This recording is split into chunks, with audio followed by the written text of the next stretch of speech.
Check, check.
Check, check.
Okay, the time is now 6:02 PM. The Board of Education will now reconvene in open session. Roll call.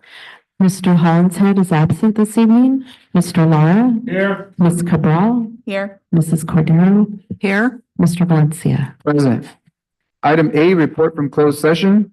For items A, B, and C, information was shared. Item B, introduction of interpreters. Tonight's interpreters are Sandra Carranza and Cesar Ruiz. Greeting and support this evening is provided by Benji Alfaro and Nashley Santiago. Item C, Pledge of Allegiance. This evening, we have Alvin student Bree Albarca and Jacob Blas leading the pledge. Come on over.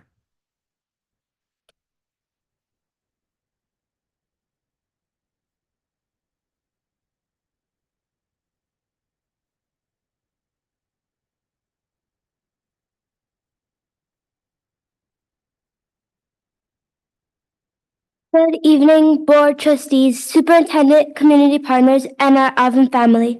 I'm the proud. Hold on. You're gonna click here, figure out where you introduce yourself, remember? Good evening, I'm great, and then you're gonna do. Good evening, I'm Bria Barca, sixth grade. Hello. Hello, I'm Jacob Blas, and I'm from sixth grade, fifth grade. Could you grab the mic, mijo, so that we can hear you better? Yeah, you can move it. Please say, please stand. Please stand, tuck in your chair. Place your right hand over your heart. I pledge of allegiance to the flag of the United States of America and to the republic for which it stands, one nation under God, indivisible. Good job.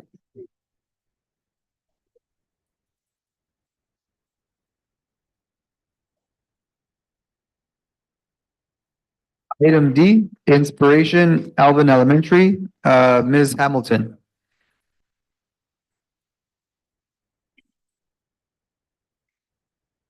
All right.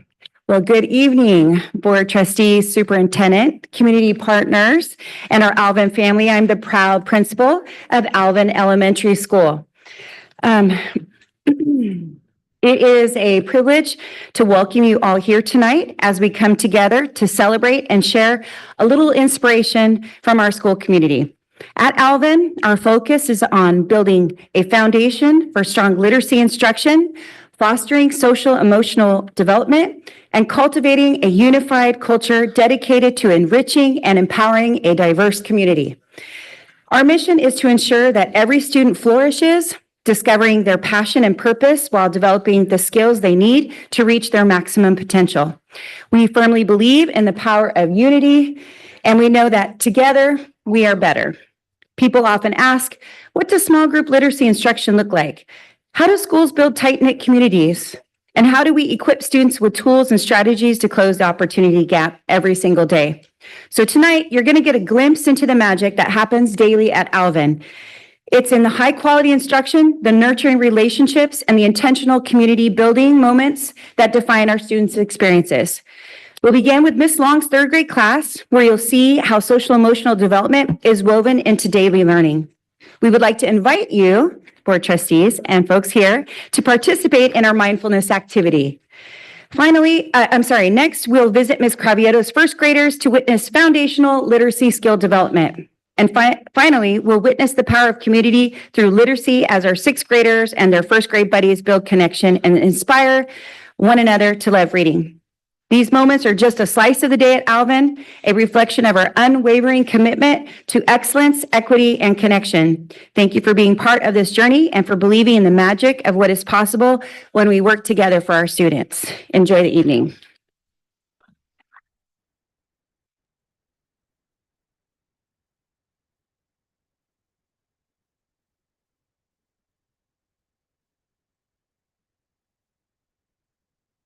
Class. Oh, class. Let's begin our day today with a meditation. Board, superintendent, audience, I encourage you to close your eyes or put your eyes at the toes. Take a deep breath through your nose. Hold it. Exhale. In through your nose. Exhale. Move your neck right to the left. Take a double breath in through your nose, extra breath. And exhale. In through your nose, extra breath. Exhale. This time you're going to do a deep sigh in through your nose. Sigh it out. Letting the weight of the day go in through your nose.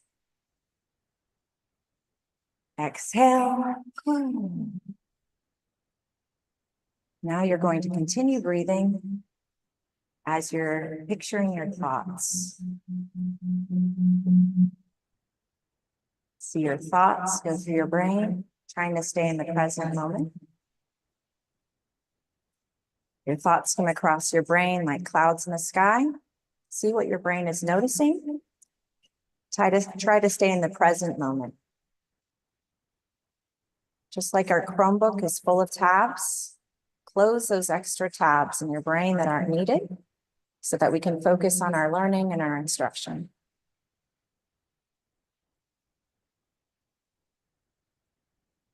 One more deep breath through your nose. Exhale. Eyes are open. Feeling calmer? Yeah. Please stand behind your chair. Take a step back behind your chair. We'll do our circle activity around the table today. As we're doing our circle activity today, you're going to notice things about our classmates. Some of our classmates have similarities and we have differences. We're going to take a step in if our answer is yes. We're going to stay where we are if we don't have that like. Step in if you enjoy reading The Wild Robot. Step out. Step in if you enjoy reading biographies about athletes, perhaps soccer players. Step out. Step in if you enjoy reading cookbooks, instructions about how to cook. Step out. Step in if you enjoy reading art books that have step-by-step directions. Step out. Step in if you like reading difficult chapter books. Step out. Step in if you don't like reading yet. Step out. Step in if you enjoy graphic novels like Dog Man or Diary of a Wimpy Kid. Oh, not me, sorry. Step out. As you can see today, we know a little bit more about each other. And we have similarities and differences. We're unique, but we can all get along in our space. Thank you for being in my class, family. Let's start our phonics lesson.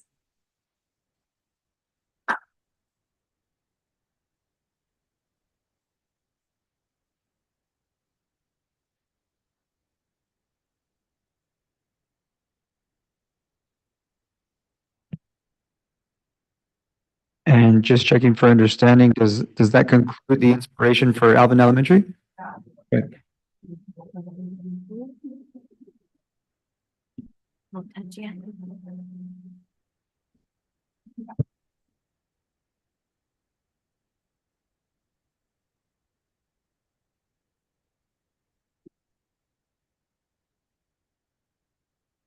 Okay, I'm Kimberly Cravioto. I'm a first grade teacher at Alvin, and these are my first graders. This is just a snippet of our literacy block. Okay. All right, boys and girls, we're going to start with our phonemic awareness. Are we ready? All right, blend my phonemes. I, excellent. Ace.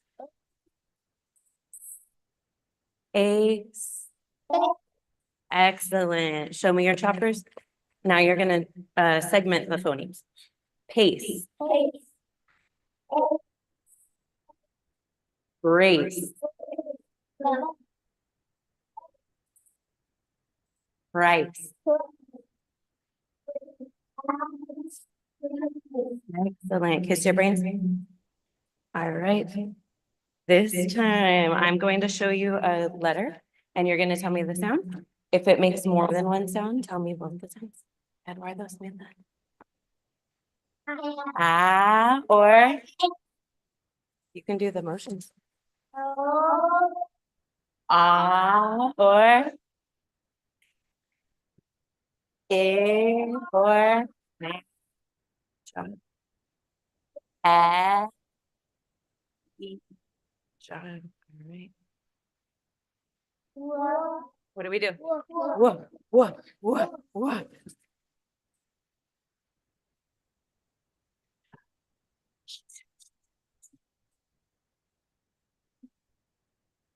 Or good job. And last one. Where does this one go? At the end. At the end of the word only, after a short vowel, not after an R controlled, not after a long vowel, only short vowel. All right, it's your turn. Can you take the cap off your marker? Yeah. Right. I want you to write the letter that says A. That would say ah. What does it mean?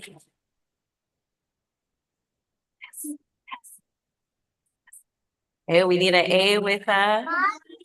What does the mommy E say? Say your name. Very good. Erase. What about you? You.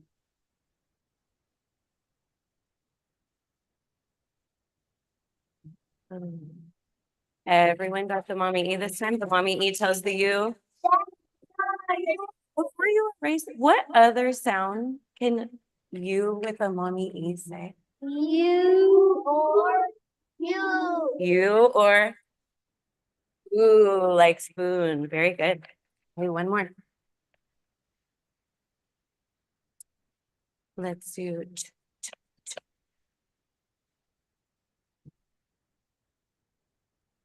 what is it? CH. Good. That's a diagram. Excellent. Can you put your caps on? Cap on. All right. The new concept that we're going to learn today is going to use some of the skills that you've already learned to help you. You already know that E at the end of the word is silent and it makes the vowel say its name. We already know that. This is going to help us. We already know that C can say like height. But today you're going to learn that C can make another sound. Like sun. Show me the sound. Excellent. All right. So in this word, I have an E at the end and it has two jobs. It makes the I say its name, but it also makes the C soft. Can you say soft C? Softly. Good. And we have a song that we sing to remember. Do you remember? Yeah. Let's just do the top part. Ready? C-E-C-I-C-Y. C-E-C-I-C-Y. C-E says what sound? Good job. So now you have 3 ways to make this sound. Can you say S by itself? S-S. What rule is that called? The floss rule. Excellent. And now we know C-E. Good job. I'm going to read these words and you're going to watch me and then you're going to get a turn. Ready? Ace. Ace. Ooh, I knew that because the E is going to tell the A. And it's also going to make the C soft. What is soft C? And then I'll do this one. Ice. Good. Okay, your turn.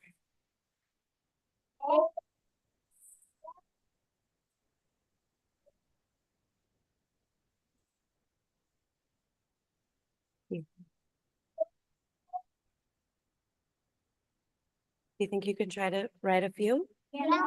Okay, you may take your cap off.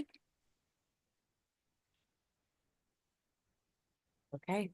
We say it. We say it. We chop it. We chop it. Then we write it. Okay. Say nice. Any sounds? Three. I should see three sound bars.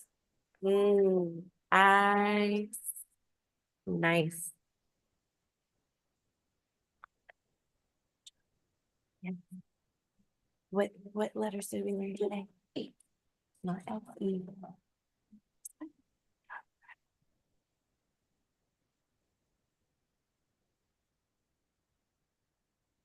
All right, thumbs up.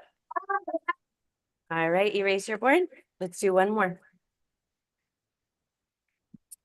I'm gonna make it a really tricky one for you. Let's do trace. Let's chop trace. Trace.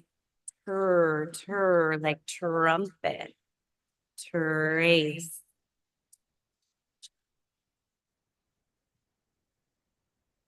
Good job, you got it. Trace. What do you need at the end to make the A say its name? Excellent. It's your brain. You're amazing. Put your cap on. All right. Yes, please erase. Okay, boys and girls, now it's time for our buddies to come and read us a story.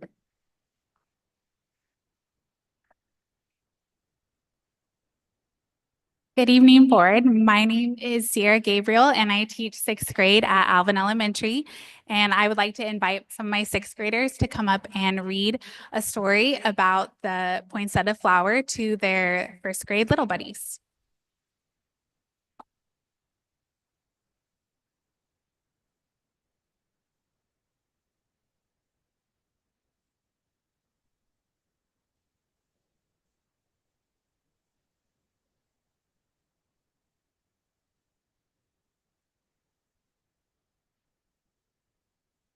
Okay, ready? Begin. Mexicans call it many people call it flower poinsettias. They decorated homes, churches all over the world at Christmas time. In Mexico, they are so beautiful. So like they brought in gardens and remind us of the joy of Christmas. They don't want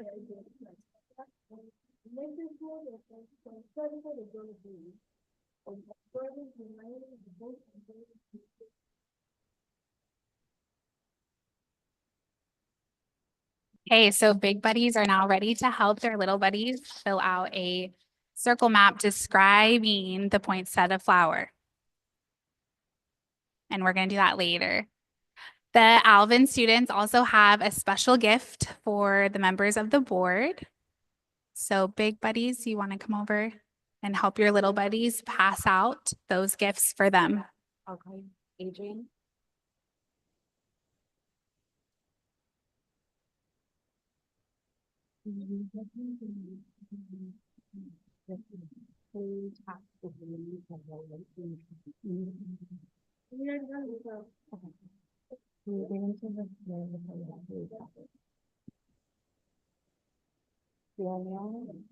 Edward.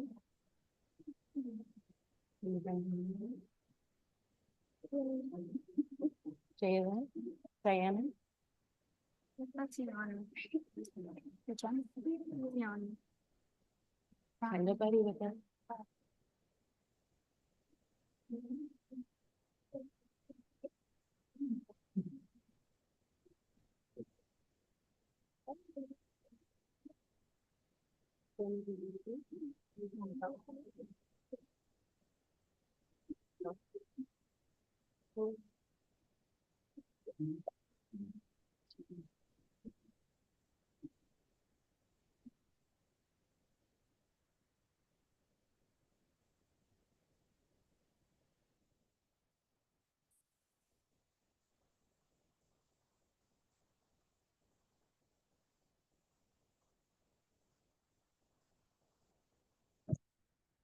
We just want to say that we're deeply grateful for your service and commitment together in our dedication to serve the students and families in our care. So thank you, board trustees and Dr. Superintendent. Okay.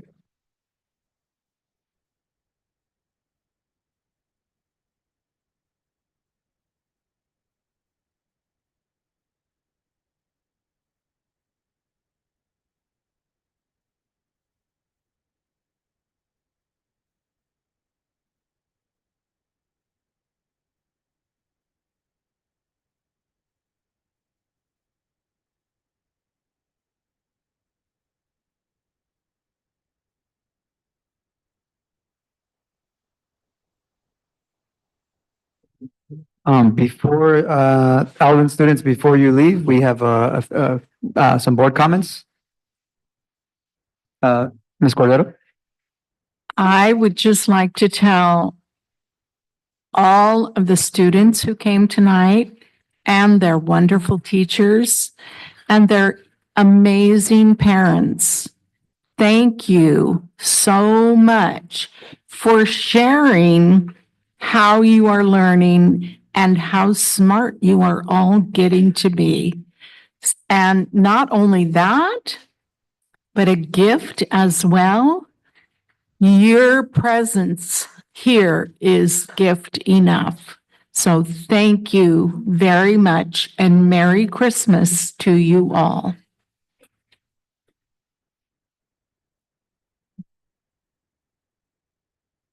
Any other comments from the board? No? No? I did also want to say to the students, and the teachers, I really love the idea of kissing your brain. I'm going to start to use that one for myself and with my students at the high school level. Hopefully they'll be just as receptive as the youngsters are. And then I love how the teacher said to the students, you're amazing, right? Those affirmations that get our young people to believe in themselves. And I love the buddy system that you all are developing. I think having our older students see themselves as mentors is brilliant, so that they could see themselves as future, mentors themselves. So I really want to also, just thank also the students, the families, our staff, and I wish you all happy holidays. Thank you, and make sure you all get some good rest over the break. Thank you so much.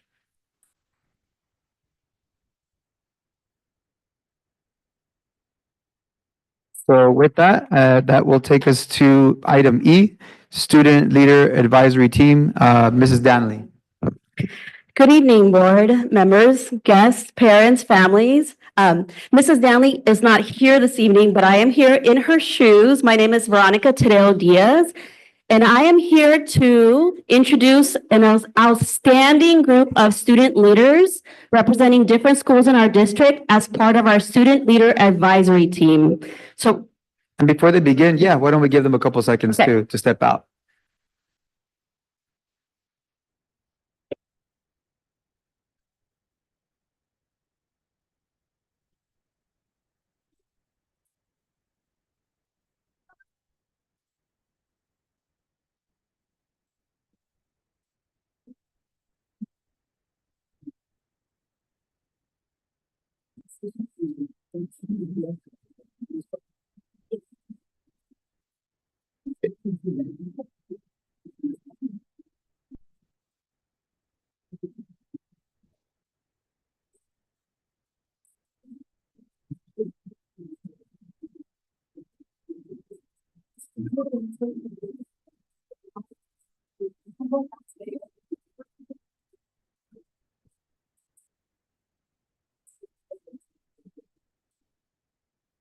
It's a big group. We'll give them a couple more seconds. we have a whole class going. We had a whole demo.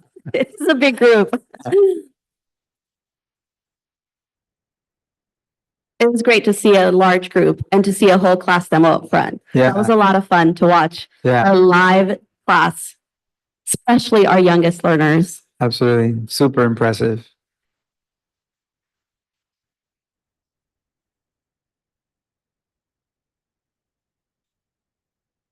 We have a lot to celebrate. They should be, they should be very proud. That's very hard to come up and be in front of so many audience members and to learn. In their case, they're learning live. Yeah.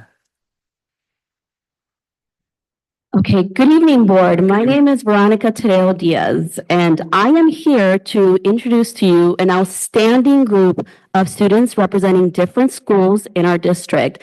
They are part of our Student Leader Advisory Team, and I am just so proud of them, and you'll see how brave they are to come up here and present to you all. So welcome.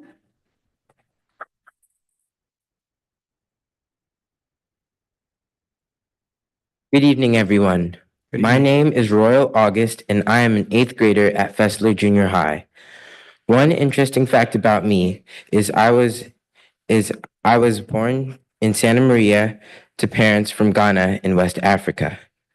First, I would like to thank Ms. Stanley and all the other Student Leader Advisory Team coordinators. They have given us students the opportunity to improve our leadership skills and bring positive change to our schools. As a student leader, one of the skills that I work on is teamwork. That is because being a leader does not consist of one person doing all the work.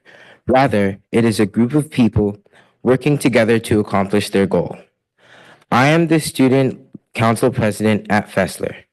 In that position, I exercise my teamwork skills by collaborating with students and staff to improve the school for the benefit of the student body. For example, at my school last year, there were morning announcements every day, but this year there are only announcements on Fridays. One of my teachers was talking about this to my class, so at the next student council meeting, I brought it up. With the help of the counselors and the principal, we are working to solve this issue so that the school can be informed daily. Lastly, I would like to thank all the Santa Maria Bonita School District workers for all that they do. Their hard work and dedication helps us students learn and grow. Thank you all here tonight for giving me the opportunity to participate in the Student Leader Advisory Team. This program has taught me that I have the ability to make a difference. The skills that I learned in my school now will help me make a positive impact in my community later. Thank you all again for your time and have a good evening.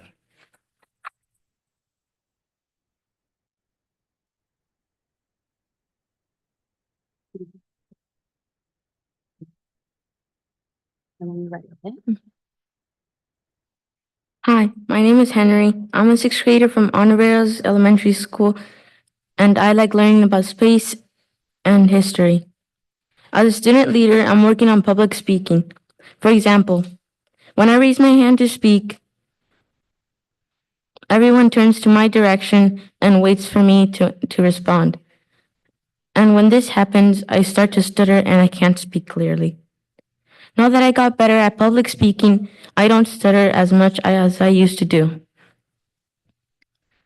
As a student leader, I envision myself helping my classmates understand things that they don't fully understand. In the last forum, I felt inspired from a video that we were shown about a student named Dennis, who used his voice to help all students feel welcomed at his school, which caused positive effects. In the video, Dennis would come up to students who sat alone eating lunch and introduce himself. After that, the student would introduce themselves and a conversation would spark. Then the new student would have a new friend to talk to and feel welcomed. I once was a transfer student from Robert Bruce in third grade, and that was a hard time. I was really lonely and sad. It was a really lonely and sad time until a classmate started talking to me, which made me feel like I had a friend. And then we became friends. So after that, I wish more students. I wish more students.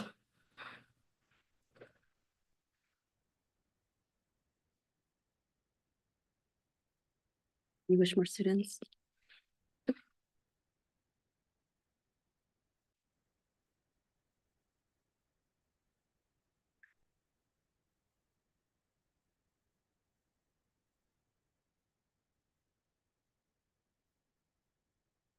Like my friend, Like my friend, as welcoming or as welcoming and nice. and nice as he was. You got it. I would like to give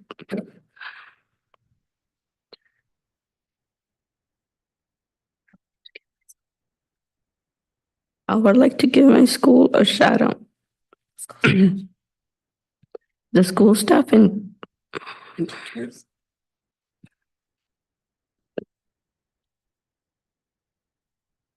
teachers for being kind. You got it. I would like to mention my teacher, Miss Wallenkamp, for teaching the things I need.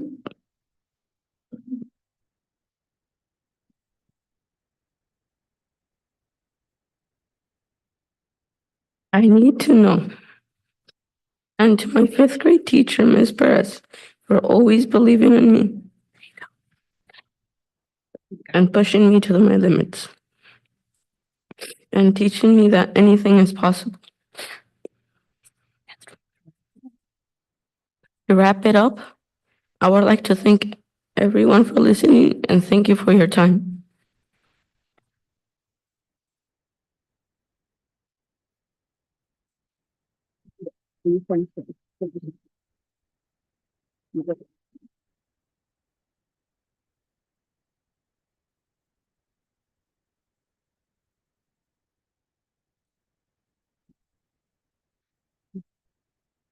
Hello, my name is Brianna Barca. I'm in the sixth grade and I'm in Alvin Elementary. Go Tigers. I think you should know that I love art, like drawing people, anime characters, and TV show characters, all that good stuff. As a student leader, I am working on communication skills. Last year, I worked on a communication skill by doing a presentation on Wisconsin. I had to work on doing a presentation in front of the entire class. It was hard, but now I'm trying to be more vocal and volunteer to do more things like this. If I had never volunteered to be here, I would never have been here at the district board meeting. I envision myself helping my school to be more environmentally friendly. First off, I can start by picking up trash and helping other students to help. Next, I want to help with the better recycling system by asking more students if they want to volunteer to take recycling bins to the recycling container. We can help recycling by putting up posters to encourage people to recycle more. But the problem is that there aren't many recycling bins outside. So to get those, we can do more fundraising like selling food that has longer shelf life, bake sales, silent auction type of things. So I would like to take this opportunity to thank the custodians of Alvin School for working very hard every day in the classrooms and on campus, and to thank the teachers I've had to get me where I am today. Thank you for your time and have a good night.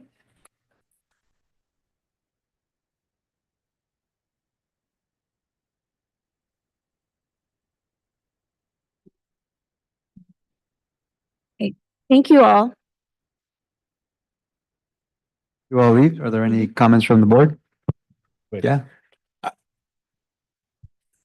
Yes, real quick, I'm gonna be short. Royal, Henry, and Brianna, you guys did an excellent job coming up here and speaking in front of all of us. You guys are gonna be great leaders in your future, and I see it. And Henry, you're a strong young man.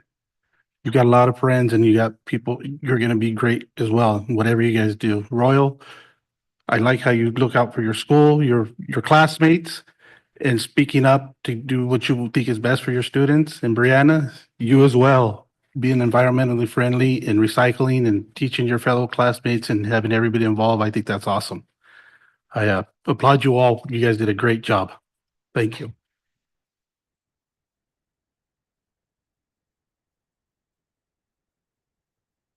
Anything from you, Ms. Cabral? Yes, just wanted to congratulate you guys. You guys did a very good job with your public speaking today. And cherish those friendships, because I remember being in school and meeting somebody who had just arrived as well. For me, I had just arrived to the school. I was new to the school. She was new to the school. We were friends for many years. And whenever we see each other still around town, it's great to see them.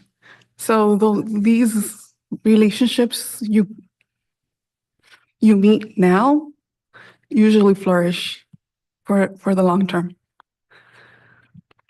So yeah, but congratulations tonight. Congratulations to each one of you. It takes a great deal of courage to come and to speak in front of a group of adults who you have no idea who we are or what we do. this kind of practice and the skills that you are developing through the leadership program will serve you well as you progress toward your goals.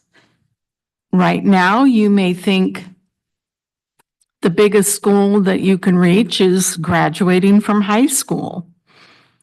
Yet, the confidence that you will build in yourself and your ability to work with others, to collaborate, to be part of a team, to have a voice and know how to use it in a constructive way, those are skills that will serve you for your entire life. For your entire life. So thank you for expressing your appreciation for it. You may not fully realize that the words you're saying have such an impact on others, but for those of us sitting here and those in the audience and educators in particular, it makes us, it's the reason we do what we do every day when we go into the classroom to teach, because this is what we want for every single student. So congratulations.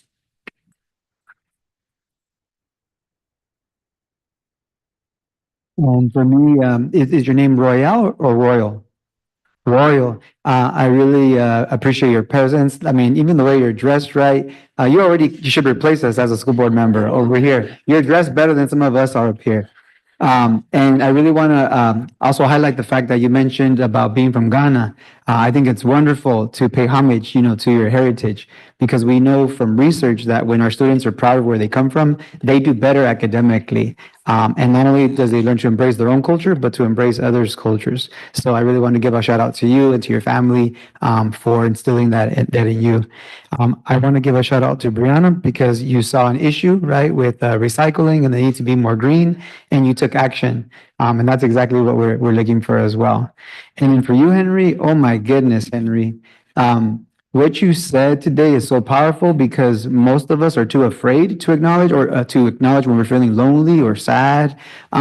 Adults in this world are often too afraid to do that, but you did that at a very, very young age. When I was growing up, we were taught that if you're a boy, boys don't cry. But you just modeled this for us today, like what a healthy person does with their emotions. They express their emotions in a healthy way. And if we don't learn to do that, then unfortunately, we tend to act out in very negative ways. So I just want to honor, what a brave young man you are for being so vulnerable with us and for just being a solid young man.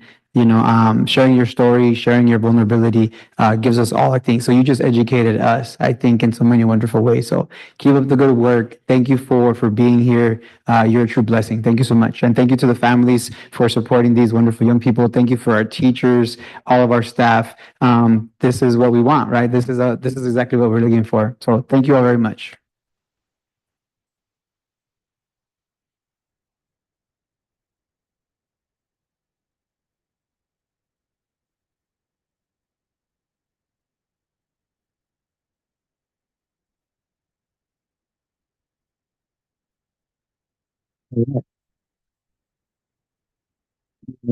Or do we do that in a moment? Sure. Oh, okay, sure. Sure.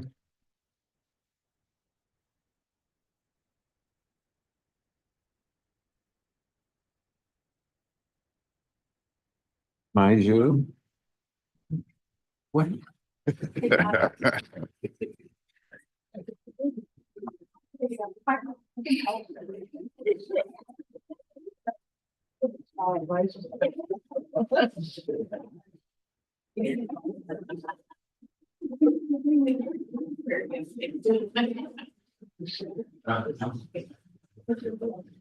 Let's give them a round of applause too.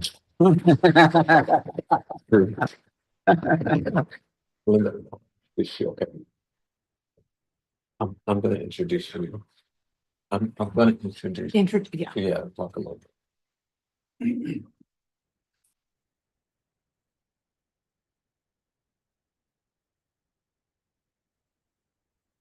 Should I say that after, or are you gonna take it from there? No. Sure. Yeah, ready? Okay.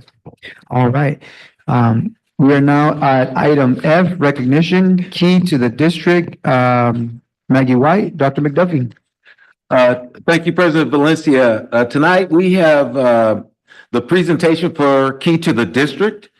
Each board member is provided an opportunity to select a staff member, a volunteer, a family advocate, a supporter, community member, a partner who has had a remarkable influence on the schools and students of Santa Maria Bonita School District. The Key to the District is reserved for a member of our Santa Maria Bonita School District board. I'm sorry, for an SMBSD community that a board member believes has made a positive impact on the lives of our students. It is the highest recognition by the Board of Education. This recognition is presented to an individual who exemplifies extraordinary support to the SMBSD students, family, and staff.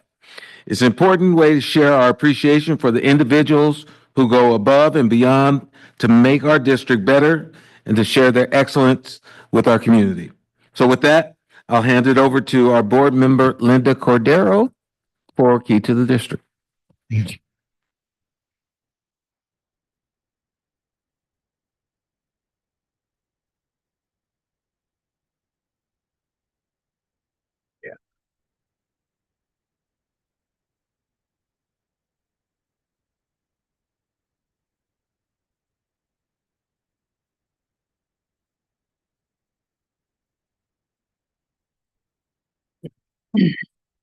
is truly an honor to be here this evening to present this recognition to a person that most likely everyone here knows. Maggie has been with our district for a while, and there really isn't very much required to introduce her because she knows everyone.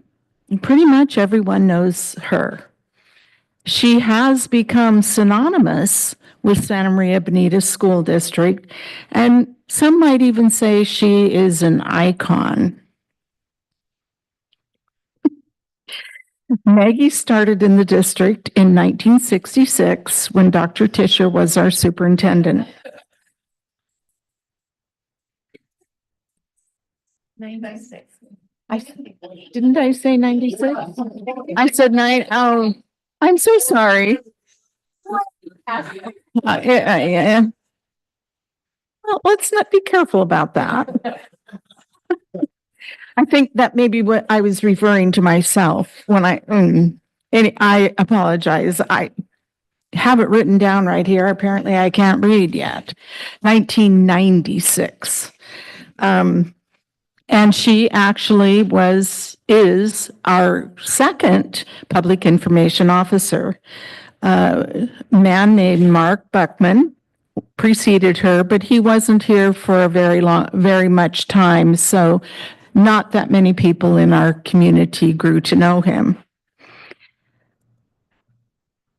I probably should also mention that we have always known Maggie as Maggie, but her given name is actually Alicia Margaret White. I'm not sure, and she really didn't share with me why she became more comfortable with Maggie, or if that's just what her family preferred to call her. Maggie graduated from Cal Poly with a degree in English. She worked for several years as a news reporter with the San Luis Obispo Tribune and also did stories for Cambria and Morro Bay. Although Maggie spent most of her growing up years in Oroville, which is in Northern California, she was born in Atascadero, and attending Cal Poly was, as she shared with me, her own way of getting back to the Central Coast. She met and married her husband, Bill, and they, along with most of their families, continue to live in Atascadero. As you would imagine, Maggie has seen a lot during her years with the district. She has technically worked for 7 superintendents, Dr. Tischer, Dave Francis, Phil Alvarado, Matt Beecher, interim, Luke Ontiveros, Matt Beecher, interim, and Dr. McDuffie. Of course, that also means she has seen many, many people come, stay, retire, or move on. Or like myself, I just keep turning up like a bad penny. Currently, there is only one other person that works here at the Sousa Center who has more longevity than Maggie, but I'm not going to tell who that person is. Maybe later. Maggie has helped us through a wide number of very challenging times. I'm sure, well, won't say I'm sure, but I think there are still some of us that remember when this very building was referred to by the public as the Taj Mahal. We did kind of get past that, but then there was the turnkey fiasco where Taylor, Kuntz, Liberty, and Sanchez were being built, and along with buildings at several other school sites. It took a good long while to sort through that whole fiasco, but through it all, when speaking, answering questions or speaking with the public, Maggie was able to present it in a way that didn't make it sound like the disaster that it was.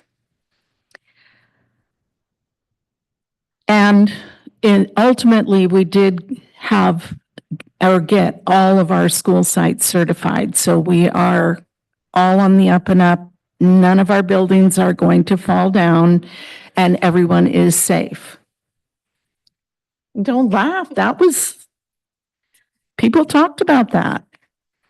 Year-round education, boundary changes, the mold in Pod D at Battle School.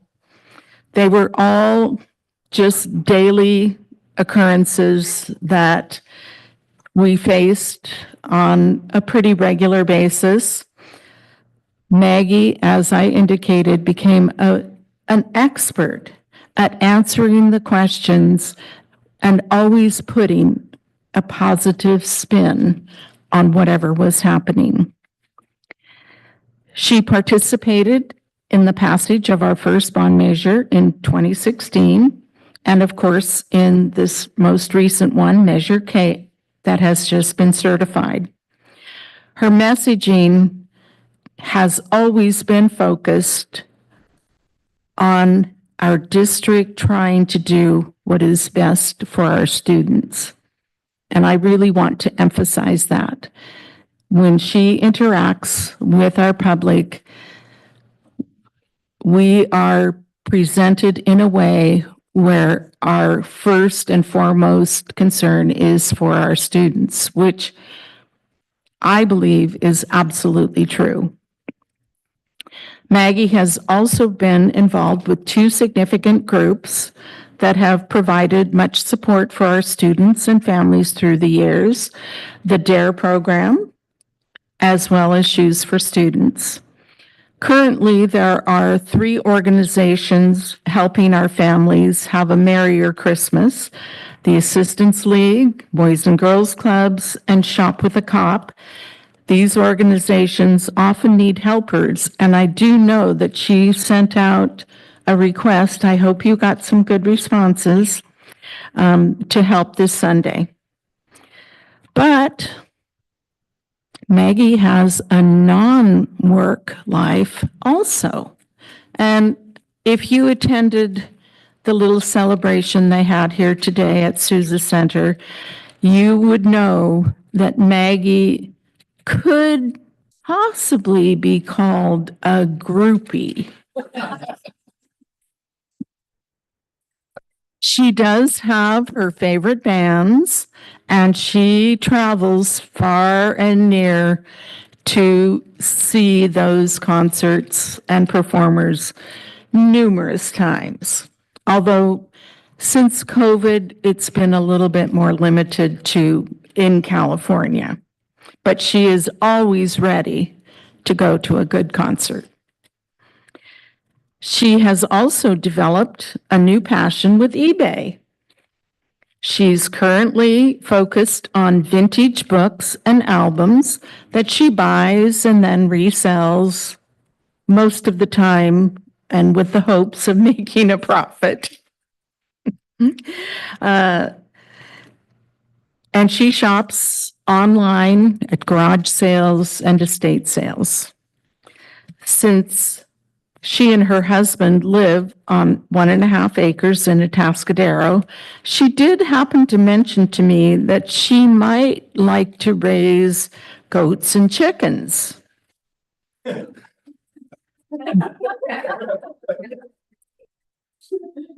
Needless to say, there is very little chance that Maggie will be idle once she truly does retire. We'll miss her bubbly personality, her camera, and her friendly demeanor at a good number of our events. I'd even venture to guess that she'll miss a lot of us that she has worked with over the years.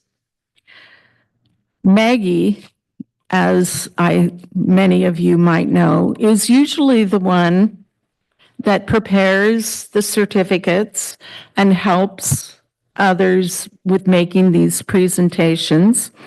And we did meet. I've known Maggie since she came to the district. And we had a really wonderful conversation. And she says to me, "Linda, would you like me to write it?" And I very kindly denied her the opportunity because I wanted it to be in my very own voice. And it is for that reason also that I didn't go to ChatGPT for any input on what I have presented this evening.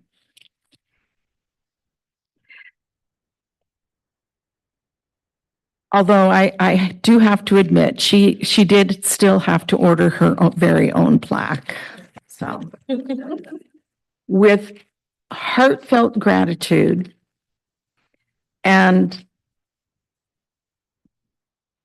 I'll even admit to a little bit of remorse, it will be hard to say goodbye to Maggie, but I have a hunch that she'll come to visit us still from time to time. So Maggie, here is the plaque that you ordered that it doesn't say Alicia Margaret. It just says Maggie. With much gratitude. And along with that, thank you. A small token of appreciation for your many, many years of dedicated service, supporting all of us in this district. So congratulations.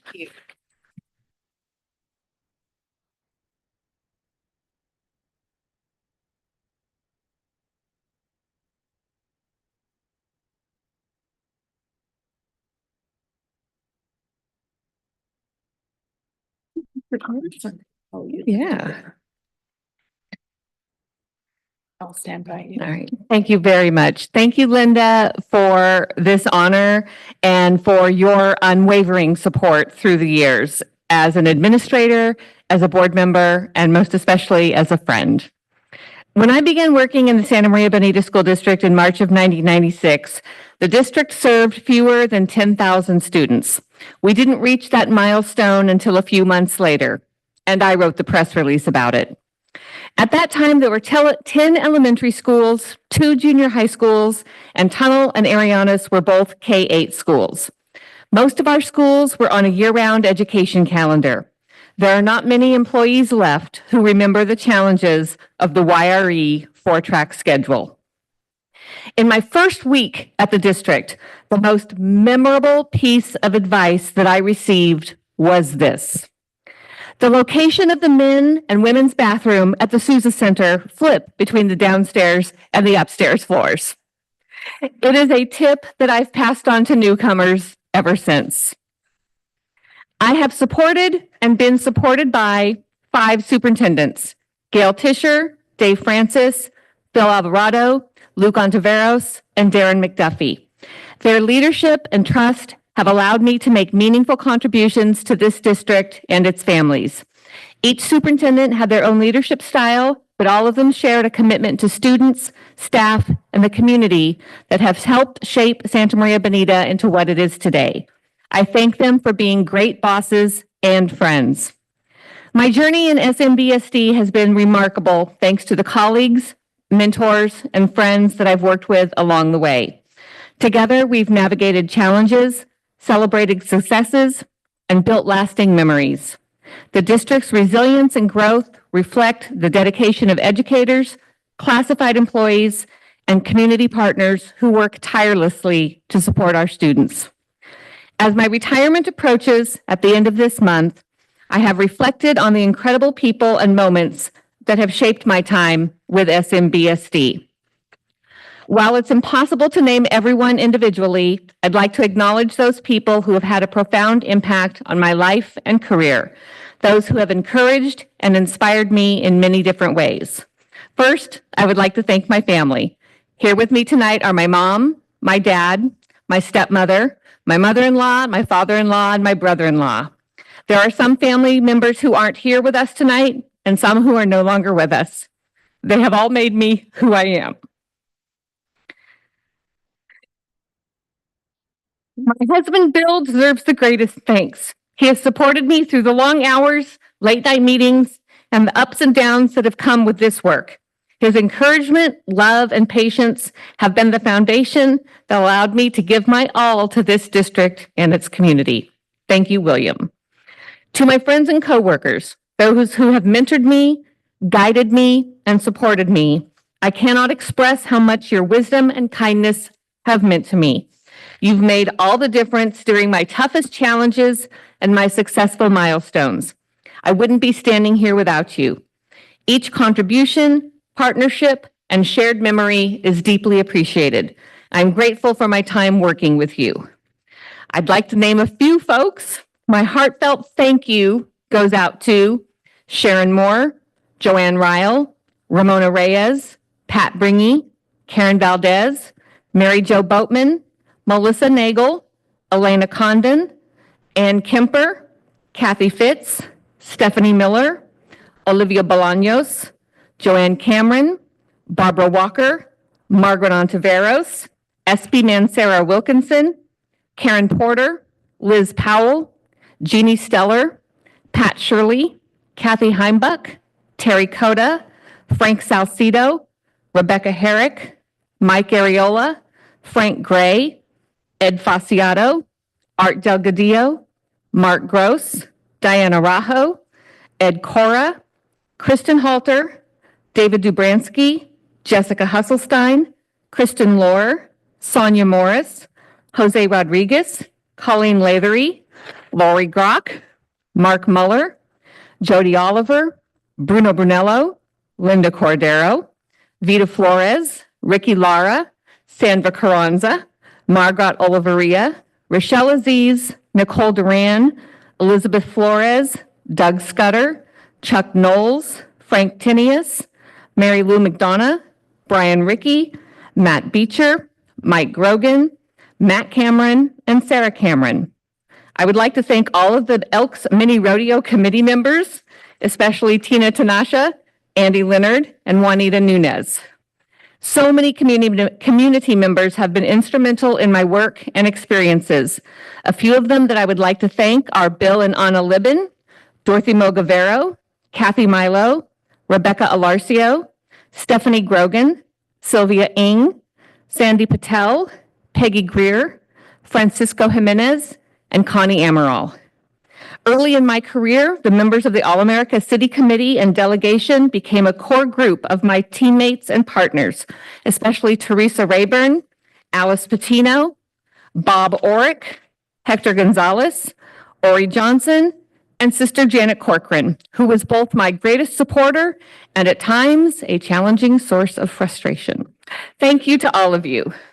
A large part of my work with the district has also included supporting the Shoes for Students organization. I must thank the founder, Kate Ferguson, and all of the other Shoes for Students board members and supporters. Though I have worked with many people in the media, some of them have stood out, both for their friendship and for their insightful reporting. Thank you to Jay Turner from Sunny Country, Ben Hayes from KUHL, Brian Bullock from the Santa Maria Times, Janine Scully from Newshawk, and April Chavez from the Santa Maria Times. There are 3 friends and coworkers who listened to me when I shared my struggles, gave me invaluable advice and feedback, and mentored me in countless ways. I would not have succeeded in this position without their support and guidance. These exceptional women are Patty Grady, Nicole Wiseman, and Tammy Castillo-Schiffer. And lastly, I'm not sure I would have survived 29 years in the district without my amazing friends and office workers, Paula Elkins, Peggy Perdue, and Kristen Cornejo. You have been my closest friends through personal and professional challenges, and we have always had each other's backs. You made our office a place of support, laughter, and camaraderie. Thank you for making the superintendent's department the best place to work in the building. As I prepare to step into retirement, I do so with a full heart and immense gratitude. It has been an extraordinary journey, and I am deeply honored to have been part of the district's history. Thank you to all of you for the memories, the support, and the chance to make a difference. Thank you for the privilege of being part of this amazing district and for this meaningful recognition.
The really fun part of the meeting is over now. I guess now we have to do business.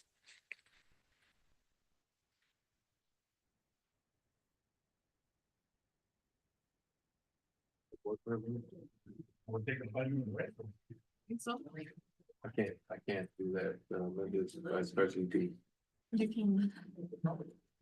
We will take a 5-minute break.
We are now at item 8, public comment period, open session. The public comments are intended for members of the public to address the Board of Education on items involving the school district. Such testimony shall be limited to 3 minutes each, 450 words per person subject, and 15 minutes total for each topic. If an answer to a specific question is requested, the board president will, if appropriate, direct administration to respond in writing. This is just a reminder to all speakers and presenters to be mindful when speaking at the podium and not speak too quickly so that our interpreters can increase accuracy and keep pace with our Spanish and Mixtec speaking audience. Do we have any non-agenda public comments this evening, Dr. McDuffie? Yes, we do. We have Tina Rios.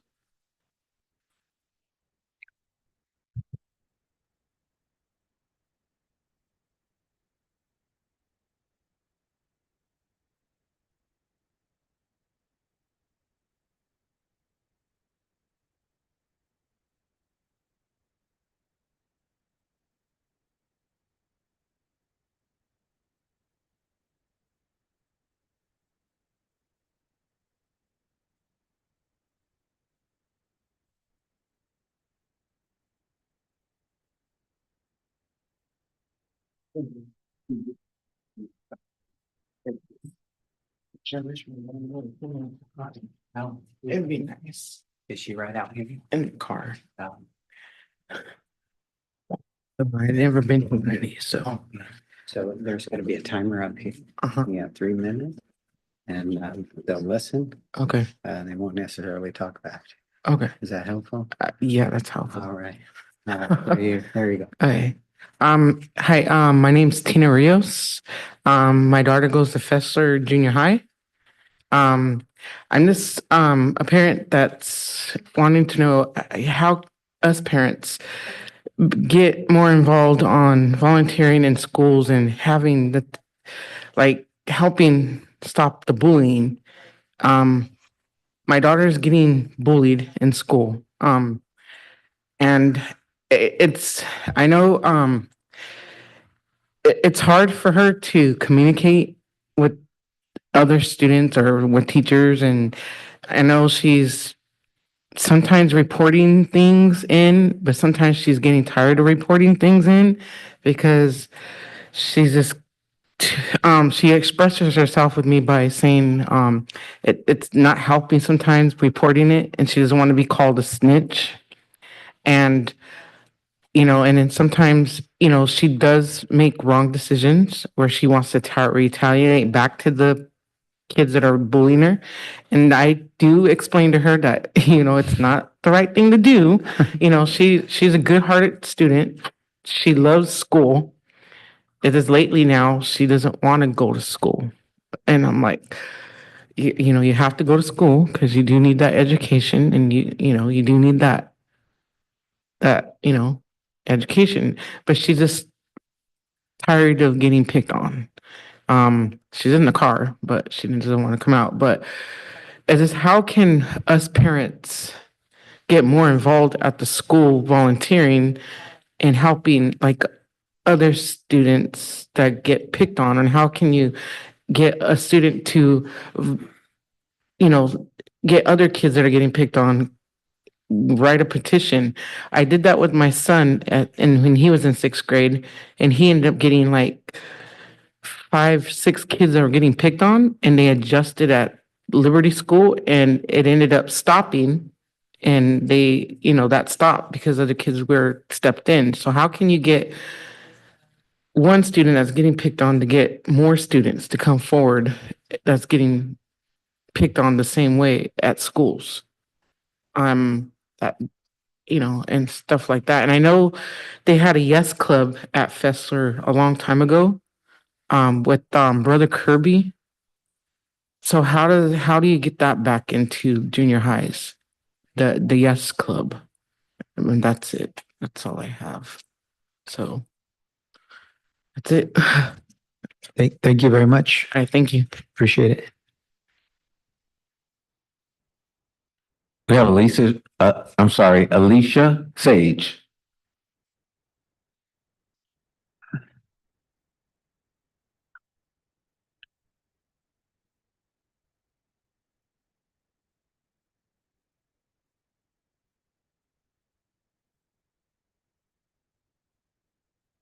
Are we starting? Sorry. Hello, my name is Alicia Sage and I am an 8th grade teacher at El Camino. First of all, the change in admin has majorly boosted morale and helped foster positive relationships between students and teachers. However, where our 7th grade teachers report students with academic motivation and generosity toward their peers, us 8th grade teachers are still haunted by the ghosts of school years past with little change in behavior. Yesterday, a student who has already been suspended this year and 15 times last year stole my phone and wallet from my desk, used my debit card to go to Wingstop, and then destroyed my phone with their friends. I have called and met with this student's parents before the incident to express my concerns, and I have also mentioned the student and their friends to admin several times. These students walk around school like they own the place because they are not adequately held accountable for their behavior. I plan to press charges, but apparently juveniles 14 and under cannot legally commit crimes. They are too young to understand according to California law. Admin mentioned also the district policies may make suspending these students difficult because it is the first time they've stolen. Yet, these students willingly arrive to classes late, disrupt class with cussing and negative behavior, and often refuse to complete or start work. I believe in restorative justice for students. However, our education system is not organized restoratively. Without those systemic changes, students like those who stole from me are given polite swipes on the wrist. Teachers are frustrated and burnt out from playing the role of overqualified babysitter. We must reorganize how we hold students accountable for ruining the education of their peers and disrespecting anyone they can get away with. Without accountability, this is not inclusivity to let major infractions slide. Rather, it is leniency and negligence for these students' futures. If we do not want a school to prison pipeline, then these students need to know that there are consequences when they steal from people, when they bully kids, and when they walk around the school like they can do whatever they want. Thank you. Thank you. Hovenal? That, I'm saying that right? Hovenal? Cortez.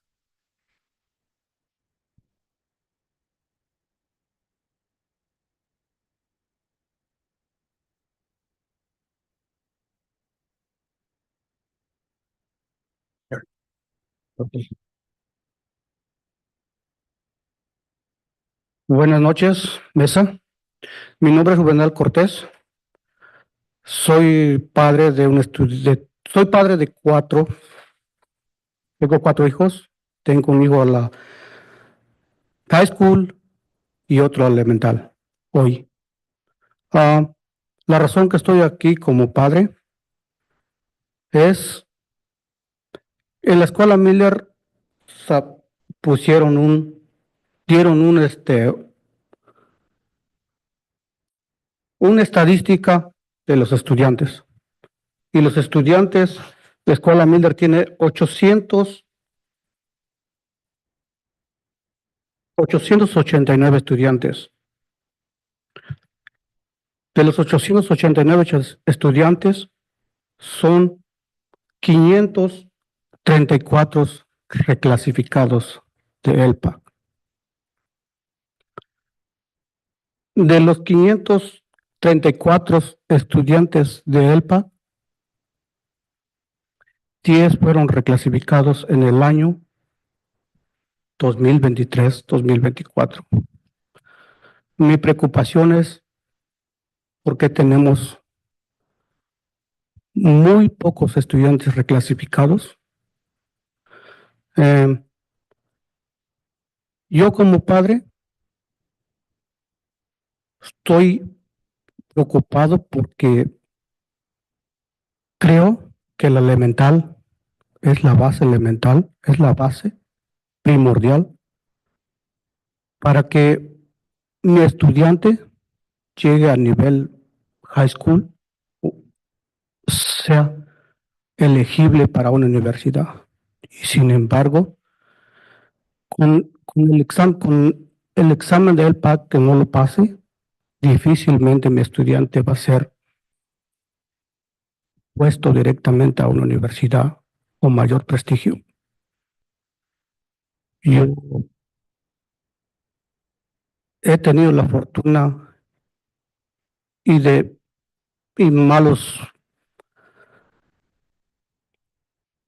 malos momentos de que he preguntado a unos maestros, a unos secretarios secretarias que están en cuanto uno entra en la oficina, me ha tocado la mala suerte de que me han dicho algunos de que el examen no le perjudica en nada, que prácticamente ese examen no, me han dicho que no es válido.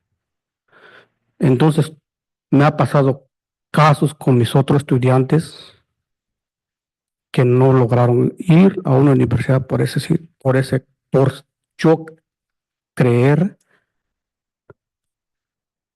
en eso. Sin embargo, yo me puse a investigar, platicar con padres, con maestros. Me enfoqué mucho en... Señor, ya llegamos a tiempo. Si puede concluir, por favor. En el examen de que hacen en cada año y platiqué con su maestra. Me dio muchas respuestas que muchos padres no sabemos. Yo quisiera saber qué se puede hacer. Ustedes como mesa directiva. Gracias. Muchas gracias. Thank you very much.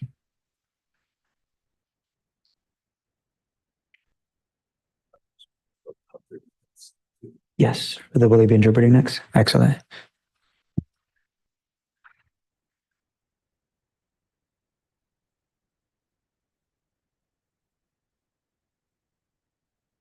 My name is Juvenal Cortez from Miller Elementary School, and my comment is in regards to our LPEC students in my school. Recently, they gave us student stats, and we have 889 students. My worry is out of those 889, 534 are English learners, and only 10 were reclassified in 2023, 2024. Why is it that there is such a small amount being reclassified? As a parent, I'm worried.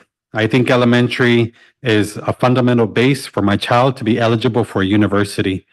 But by not passing, it puts them at risk and not having the opportunity or such privilege to be able to be part of such a grand gesture of a university. I've asked some, and I've gone to the staff from the office, and to my surprise, they've told me that LPAC doesn't affect them. But I know by fact that some students who haven't been able to pass or succeed in such LPAC tests have not been able to go to university. I've had the great gesture of talking with a teacher who gave me information regarding the importance of LPAC, but that was just me, an individual. I want to know what is being done so more can be able to know how LPAC is affecting students and how it could affect them in the future. Thank you. We have Jean Blackwell.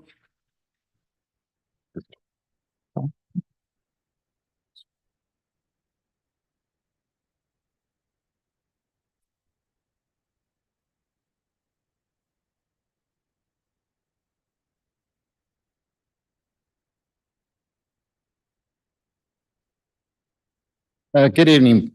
For those who don't know me, my name is Gene Blackwell. I'm the first Vice President of CSCA Chapter 129.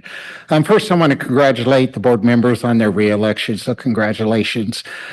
Melissa Gutierrez, our CSCA 129 President, and I both just were re-elected to our position on our CSCA Executive Board.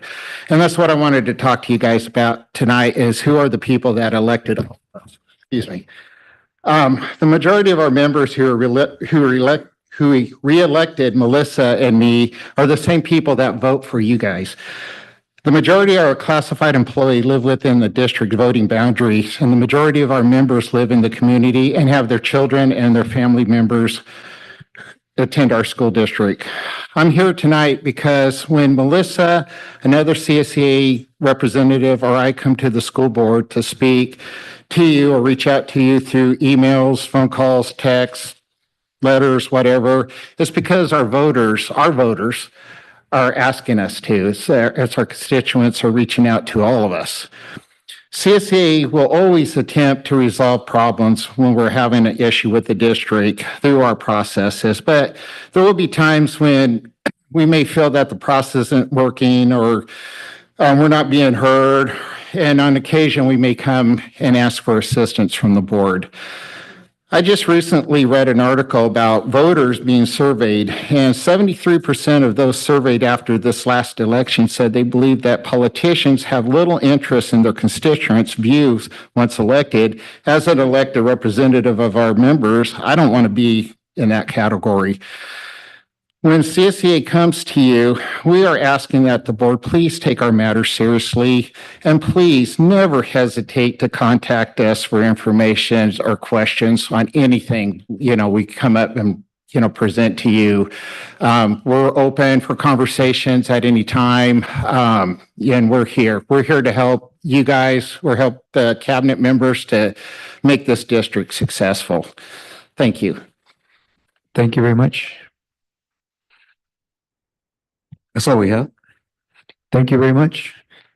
We are now at item 9, approval of agenda as presented. Dr. McDuffie, do we have any changes to the agenda this evening? Yes, President. Valencia would like to move action item C up to the top of that action item list. May I have a motion to approve the agenda as presented? So moved.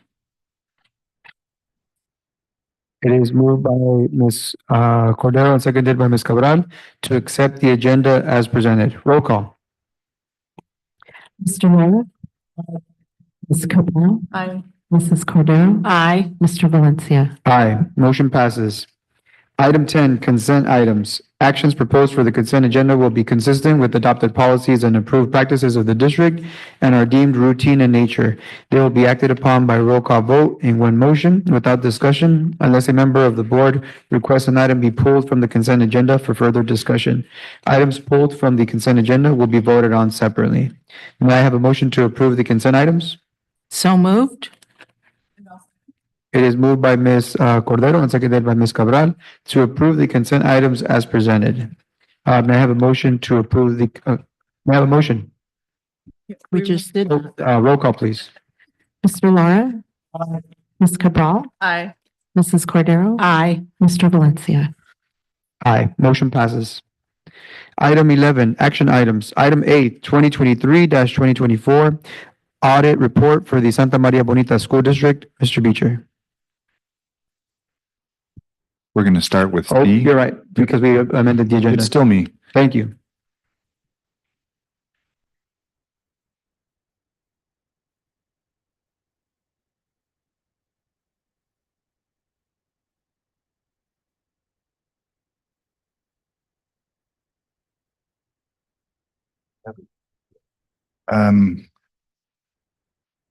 No.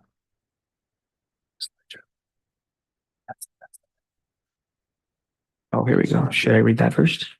Yeah. So item C, hearing regarding proposed resolution 24-11, constituting the resolution of necessity for the acquisition of title to property interests of the Blosser Southeast Area 5B elementary and or middle school site. At this time, I will open the hearing. The time is now 7:34.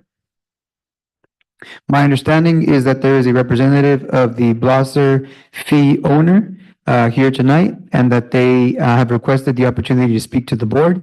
I would like to welcome you to the podium at this time. You will have up to 10 minutes to speak.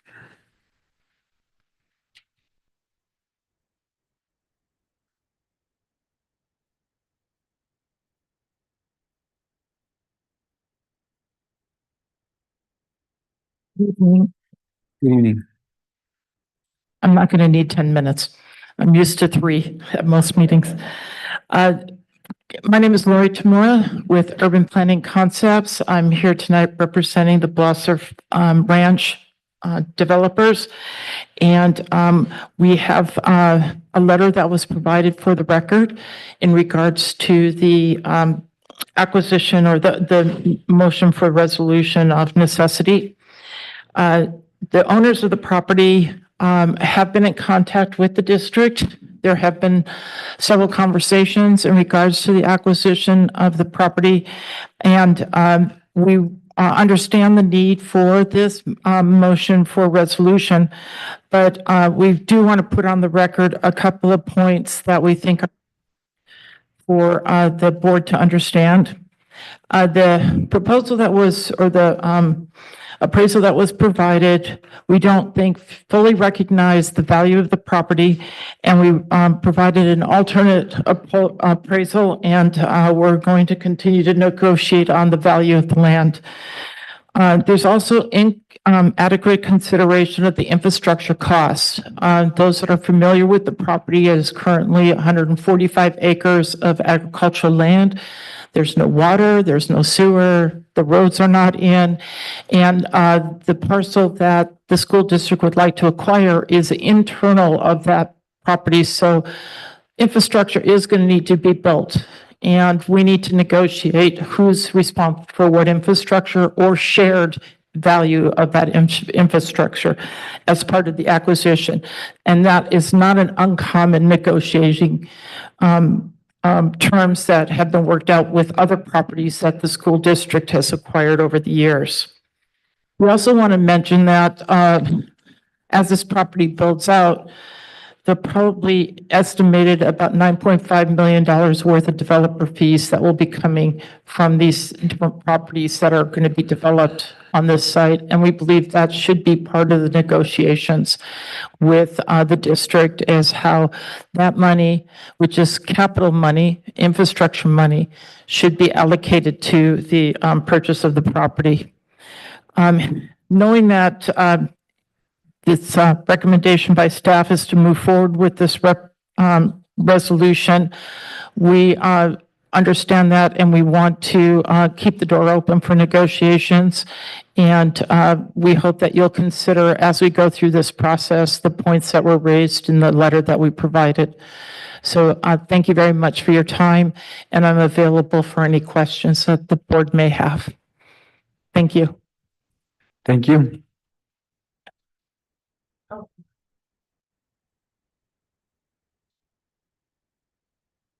Dr. McDuffie, do we have any further speakers on this item? No, we do not. With no further speakers, we will close the hearing. The time is 7:38. At this time, I will call Mr. Beecher to the podium to continue with the item.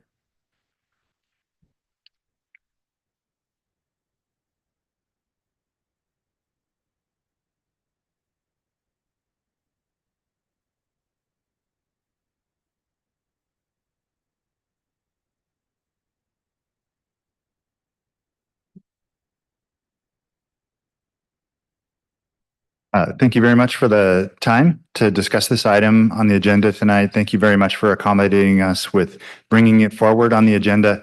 I do want to ask, and it's a strange technicality, if you could reopen the hearing so that this part of the conversation and the board's decision is all a part of the same hearing. So President Valencia, if you could reopen the hearing, I'd really appreciate that, just technically. Sure. So at this time, I will reopen the hearing. The time is 7:39. And I recognize, school board, that normally when the district conducts hearings, we have a public hearing that's very separate from the discussion of the item. But this is a kind of a different format relative to the way that the regulations are written in this area. So I appreciate the flexibility as we navigate our hearing tonight. So what we're here to talk about is a resolution. You'll see a resolution within the board item of necessity, and that's It's a term of art. It is a legal term to define what is needed for an agency to serve the public, and I'll walk you through it quickly. So the findings that are required within our resolution of necessity is that the public interest and necessity require this project, which is a school or schools within this development. The project is planned or located in a manner that will be most compatible with the greatest public good and the least private injury. That the property sought is necessary for the project. And that the required offer to purchase the property was made, and that was attached to the item.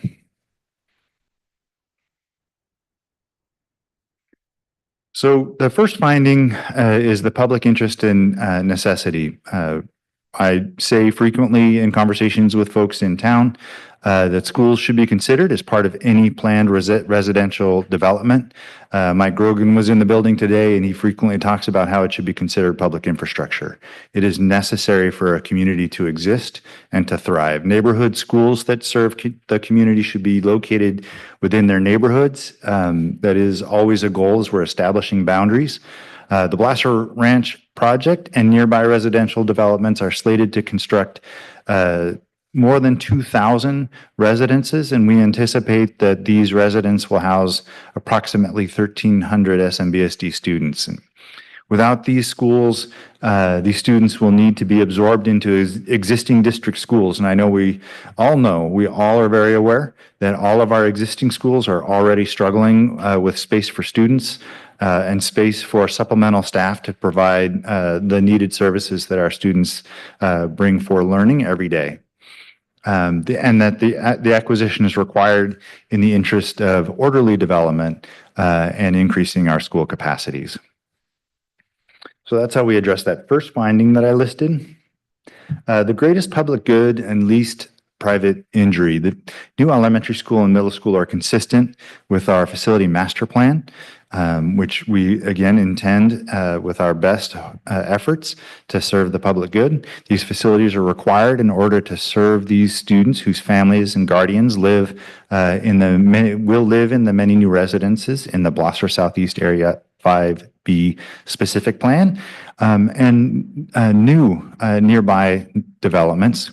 The property is being farmed, so no residents will be displaced. That's always a consideration. It hasn't been a part of our experience to have to go through this procedure for existing residences, but so that's evidence of the least private injury. The property is convenient for nearby residents to access, so either within this specific development or nearby developments, the access is convenient. And importantly, the city of Santa Maria has already zoned this property for public facilities use with an indication towards a public school facility.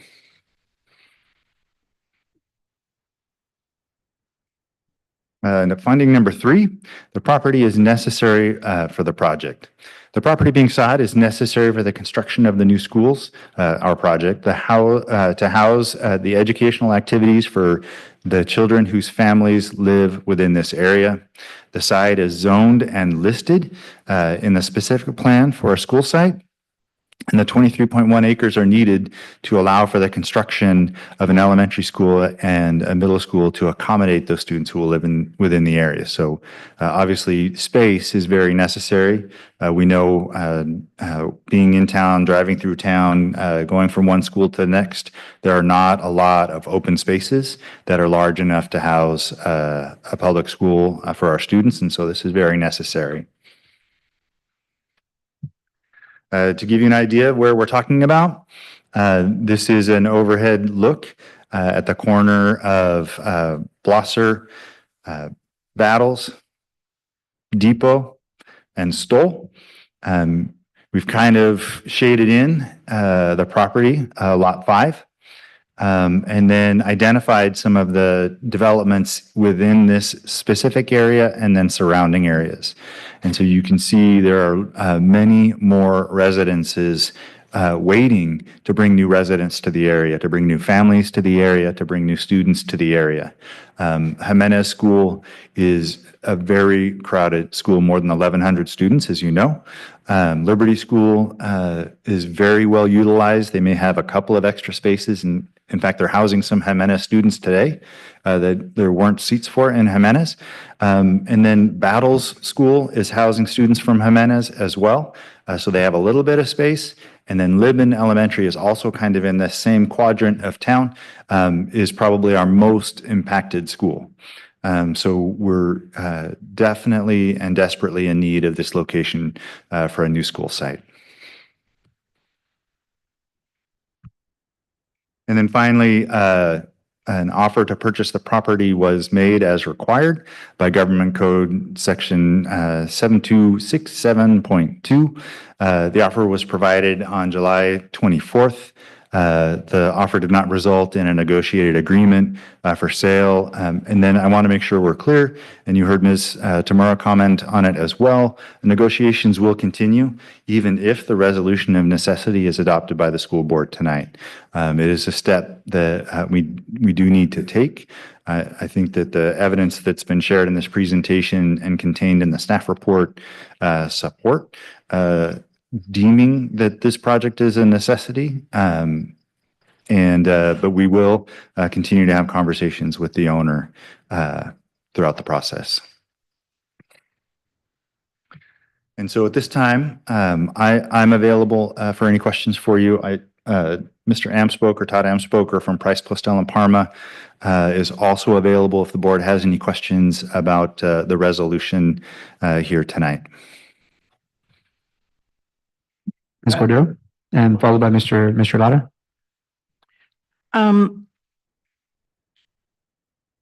I'm not sure that this is an appropriate question, but in taking a very quick review of the letter that was provided by Ms. Tamura, talk to me about, or tell me about the infrastructure costs that the owner is saying have been done. So what exactly does that mean? I think it's safe for me to make a couple comments. One is, I don't believe that infrastructure has been done yet. I think what Ms. Tamura referred to is that the property is currently farmland that is actively farmed. And so those things have to be added.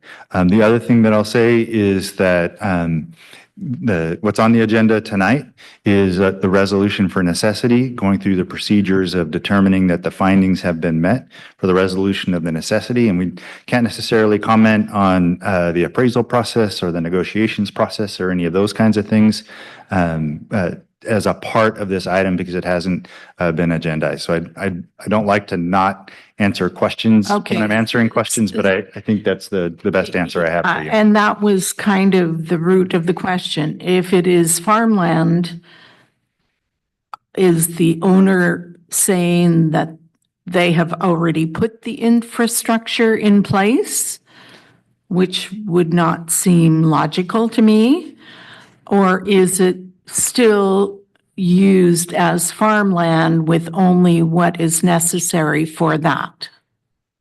I think it's a yes to the first part of your question, or the second part of your question. And then what I recall from Ms. Tamura's participation was that because it is used solely for farming at this time, there isn't infrastructure in place. Okay. And the school impact fees, that has nothing to do with the value of the land. It is an observation that I would make is that, am I correct? Correct. Yeah. Okay. Mm-hmm. Thank you. Mr. Lara. 23.1. Gross acres. Gross acres. Mm-hmm.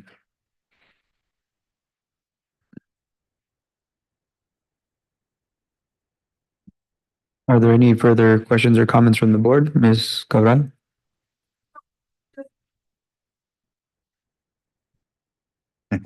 This is just a resolution for, that there's a need for this school because of the population around it, right? The growing population. So we're not talking about anything, moving forward with anything else other than there's a need for the school to be built, correct?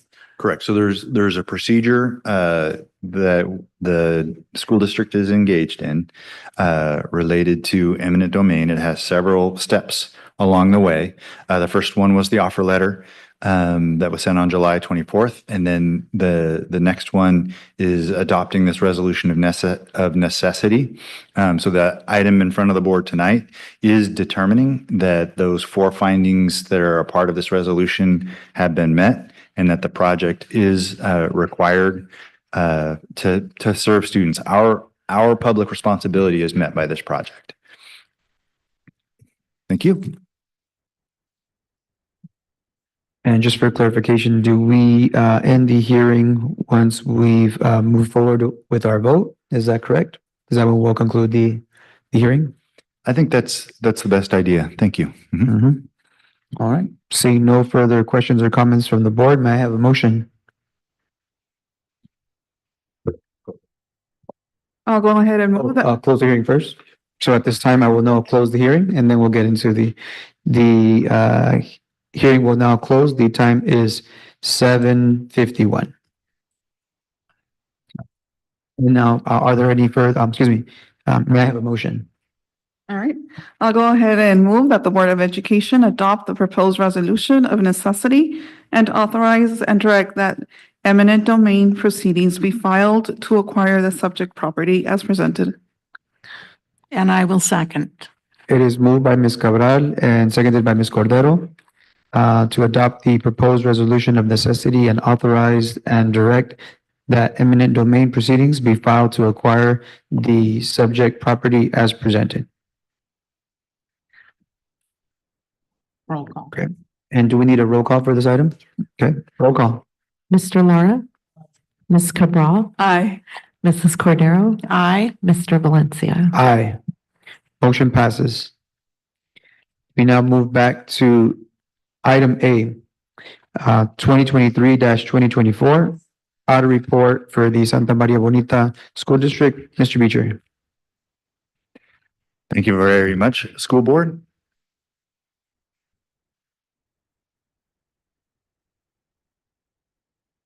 There it is. I have a few slides to share with you tonight. These slides were put together by our brand new audit firm. We went through an RFP process recently, met with several potential audit firms, selected CWDL to step in for Ide Bailey, who had been our prior auditor for a long time. More than 10 years. Ide Bailey and their predecessor, Vabernick, Trine Day and Company, were our auditors. They did a fantastic job, great teammates, really easy to work with. But we felt that it was time for a change. And we've met some new great partners to work with at CWDL. I just noticed that the hyphen's in the wrong place, and I'm drawing your attention to that. So hopefully it bothers you the way it bothers me. But I call myself the protector of the hyphen. When I don't see it, I'm like, we have to, and I missed it. My apologies. Next one won't be that way, but they presented this, prepared this for us, and we decided that I would share it with the school board rather than ask CWDL to be here in person. They work out of the San Diego area primarily, or be here by Zoom. So I'll walk you through a few slides to go through the audit report and then be available for questions. So we'll talk a little bit about the services they provided and the deliverables, walk through just some of the pieces and parts that go into the audit report itself, and then a summary of our outcomes from the audit process.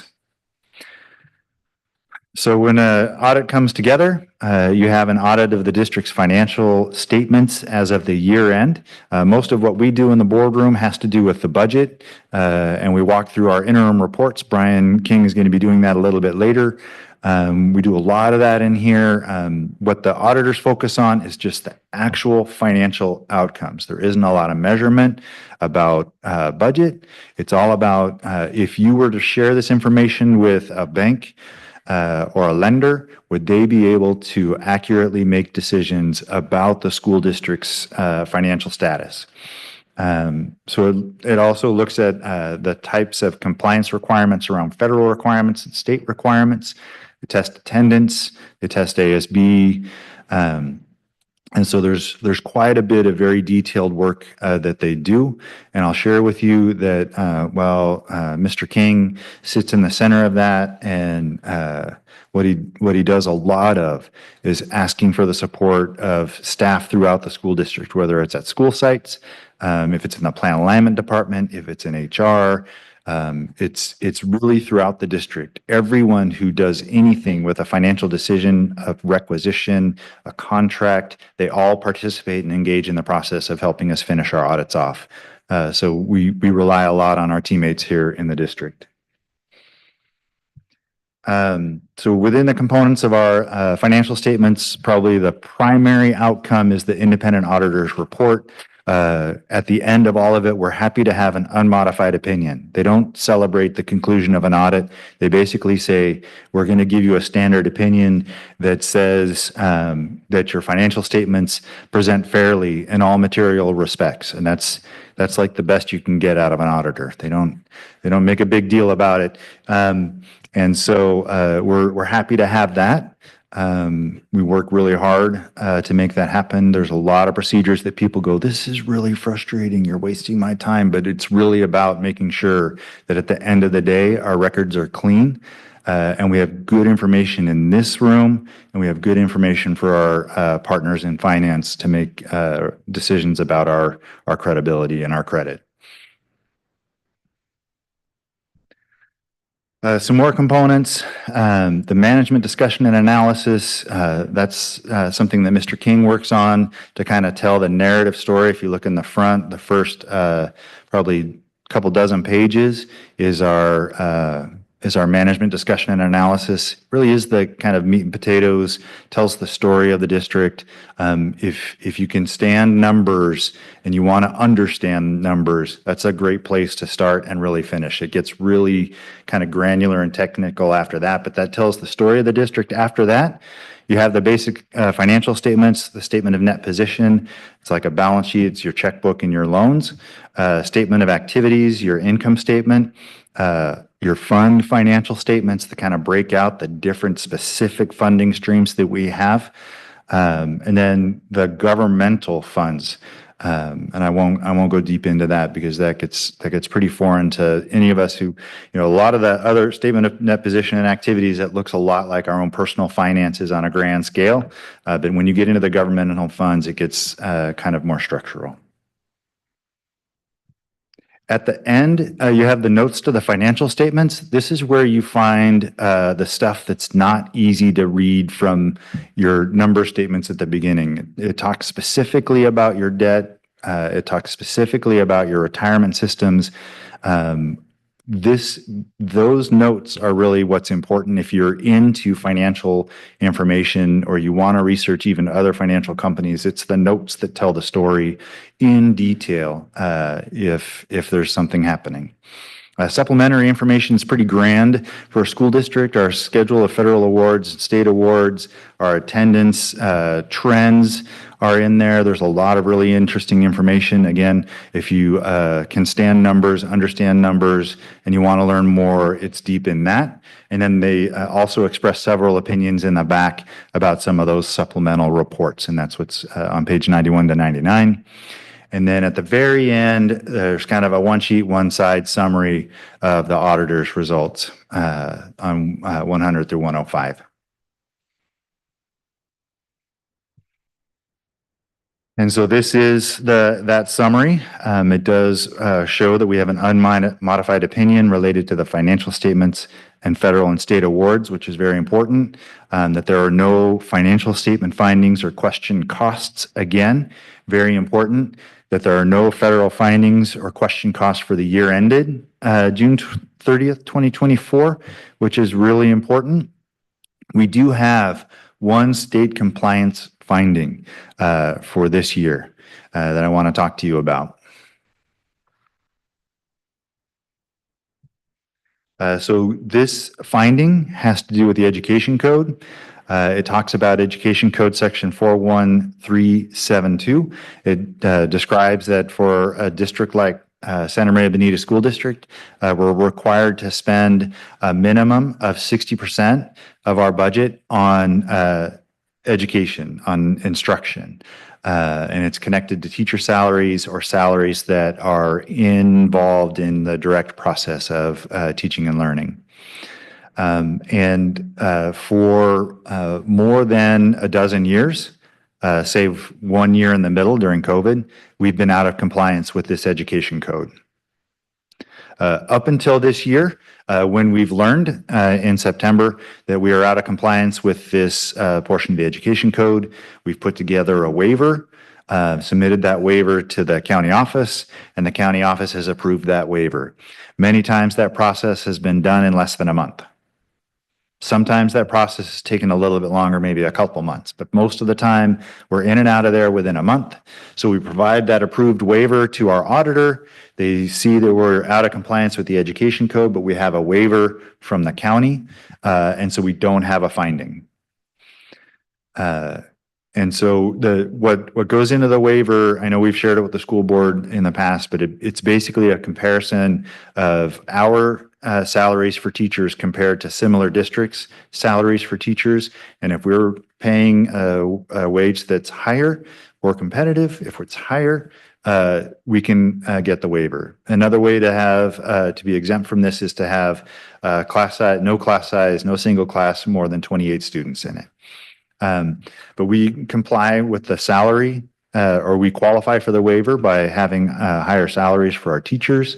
And so my expectation is that we're going to work on this waiver after the board accepts this report, apply for a waiver and be granted the waiver. But the county decided this year that they wanted us to actually get an audit finding first and then act on that finding.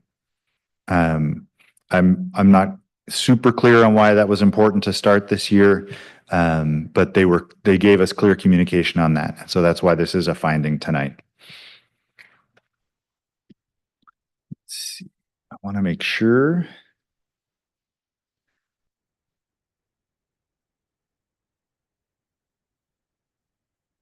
You can see it is the fourth dash down in the recommendation. It says to ensure compliance and avoid potential issues, it is recommended the district proactively collaborate with the Santa Barbara County Office of Education to secure an exemption ahead of time.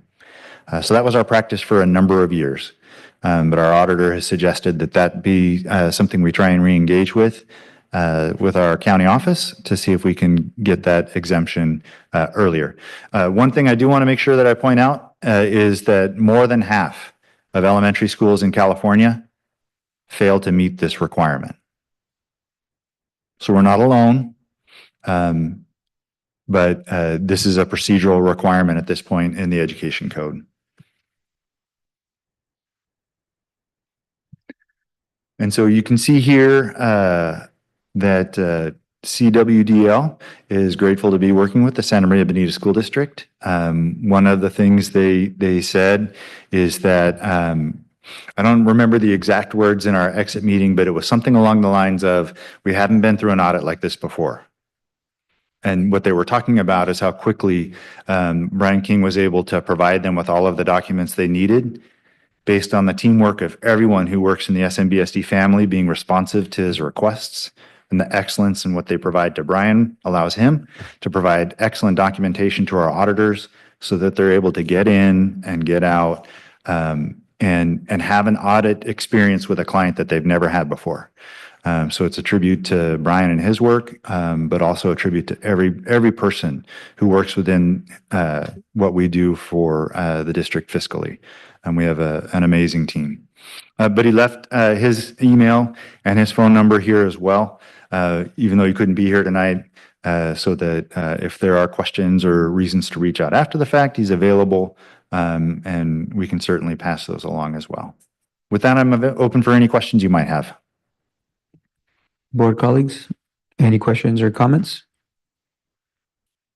So Mr. Beecher, how would you put this in layman's terms? How would you summarize the presentation so that for folks that aren't, as privy to this language or these numbers, how would you summarize the presentation in 30 seconds? In 30 seconds, we have a clean audit opinion. And so our books and records are in order. We have a finding that is based on an aged out requirement that makes no sense in an LCAP environment. And we're going to work with our county office to prevent a future finding. Excellent. Thank you very much. Any questions? Seeing none. May I have a motion? I'll make the motion that the Board of Education accept the 2023-24 audit report for the Santa Maria Bonita School District as presented. It is moved by Mr. Lara and seconded by Ms. Cordero that the Board of Education accept the 2023-24 audit report for the Santa Maria Bonita School District as presented. Roll call. Mr. Lara? Aye. Ms. Cabral? Aye. Mrs. Cordero? Aye. Mr. Valencia? Aye. Motion passes. Item B, certification of the first interim report for 2024-25. Mr. Beecher. I will gladly return to my seat and hand the microphone over to Brian King. Brian, you haven't managed to get at the top of the agenda. That's all right. I'm good with it. Well, good evening. Good evening. So I'll be going over the first interim budget. And so after the district adopts the budget in June for the next fiscal year, we are then required to update the budget twice per year. And so this is the first time we're updating the budget, the first interim budget. And so that's what we're going over. So the purpose is to show that the district can meet its obligations in the current and the two subsequent years. I'll discuss any changes from the budget adoption. Staff have been in place for 3 months. Enrollment in CBEDS is known, and the state budget has been assigned.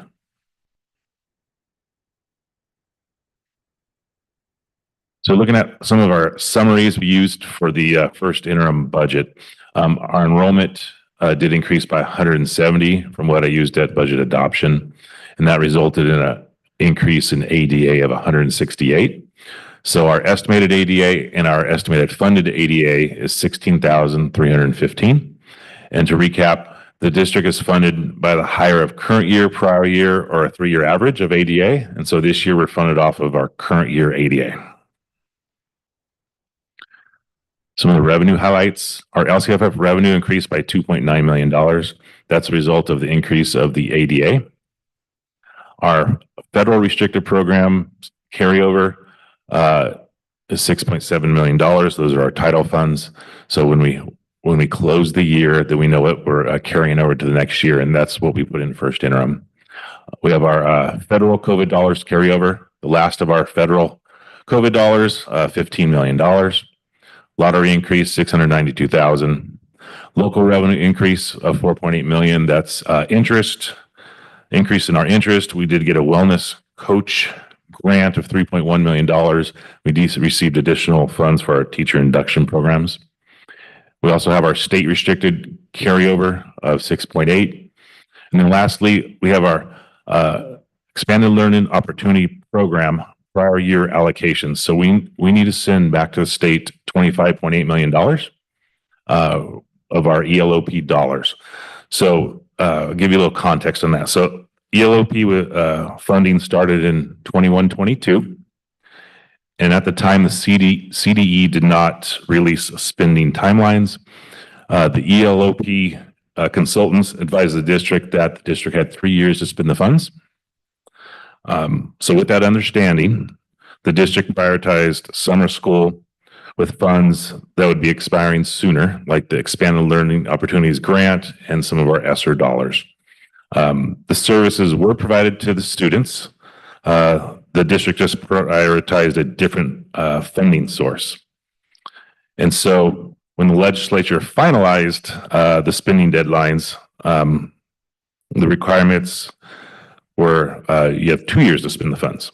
So because of this change, the district is required to send back a portion of our allocation from 21-22 and from 22-23 that were not expensed. And so we did expense about $17.4 million of those allocations for those 2 years. These are the funds we couldn't expense because we used other funding sources, other buckets of dollars to provide the same services for the students. So our COLA is unchanged from budget adoption, 1.07. And some of our expenditure highlights in the budget adoption, we do have the SMEA 1% on schedule raise and also the $1,300 per member. We have a special education contract services increase of $13.2 million. So that's for aides, speech, therapy services, and psychologists. At budget adoption, we budget for all of our FTE that we are hoping to hire for the year and to provide these services. As the year starts and goes along, we can't fill these FTEs, fill these positions. So then we know now we need to go to contracted outside services and have an outside service provide the services for us. And so the $13.2 million is the increase for the contracted services from at budget adoption, but then also special education aid vacancies are removed about $4 million because you don't want to budget it twice. So we're not having our own employees provide the services. We have the contracted services, so we're not budgeting the salary piece for those positions. Also, we're spending down our one-time dollars. We have a lot of one-time dollars. Our ESSER, Learning Recovery, our solar project, playgrounds, and shade structures. All the funding for all those are one-time dollars. And we rebalancing the budget around program needs, vacancies, and extra time. So we'll look at our changes from the adoption budget to first interim. The LCFF revenue increased by the 2.9 million. That's the increase in our ADA. Federal revenue increased by 21.6. That's our federal COVID dollars carryover and also our other restricted carryover titles dollars. Other state revenue decreased by the $19 million. That's the ELOP dollars that the CD will take back in January and in March, offset against our state carryover dollars of 6.8 million. And then our other local revenue increased the 4.8. That's the wellness grant and the teacher induction grant that we did receive. On the certificated and classified salary side and employee benefits, we have the SMBSD settlement. We do have 14 additional positions for VAPA positions. And then I did remove all of our vacancies for our aides, which were 108 positions, and removed the nurse vacancies of 14 because we're moving to the contracted services to get those services. And then services and other operating increased by 13.2. So that's the contracted services that I've just been talking about, Learning Recovery, the wellness grant, and other title funds. And then capital outlay increased 25.9 million. Those are all our projects we have going on, the HVAC, playground, shade structure, kitchen infrastructure grant. So overall at budget adoption, we were deficit spending 55.9 million. And now our first interim, we have deficit spending of $114.9 million. So that is a big increase. So I wanted to kind of take a pause and address that. So the majority of the increase in our deficit spending is a result of our one-time dollars. We need to get these one-time dollars spent. And a lot of these one-time dollars are sitting in our ending fund balance. And so when we spend these dollars, they're taken from our ending fund balance. We don't recognize them as revenue because at one point we already recognized them as revenue. We didn't spend them, so it falls down to our ending fund balance. So that's why there's that big increase of our deficit spending. So moving on, I bring this slide every time. We have the blue section, which is unrestricted, the green, which is restricted, and the kind of tan, which is the total. So the state does provide two types of funding to California schools, restricted and unrestricted. Dollars that are restricted are sometimes called categorical aid, and they're earmarked for specific programs. The unrestricted dollars can be used for general education purposes. So see on the blue there, the total deficit spending unrestricted 51.9, restricted 61.1 for a total of the 114.9. So this is the important slide. This gives you a little more detail about what's going on. The blue columns are unrestricted. The green are restricted. I want to point out the far column there, the totals there. That deficit spending 114.9. If you go from that number, from going from right to left, you add up all those other numbers. That's how you kind of get to the 114.9. And so moving back to the blue, the general fund unrestricted less LCAP, that column, kind of think of the first day of school, what's needed to open the doors on the first day of school for the expenditures in there. So you have your principal, your teachers, your office manager, your custodian, your district admin to support the sites. We need to pay our utility bills. HR needs to hire the teachers. Purchasing needs to process the POs. Accounts payable needs to pay the bills. So a lot of those things are in that first column, the general fund unrestricted. And then we have our solar project. We anticipate to spend all those funds this year. We've already received the funds, and so now it's sitting in ending fund balance, and we're just going to be spending those dollars from our ending fund balance. And then we have our LCAP, which is using 13.1 million of rollover from last year.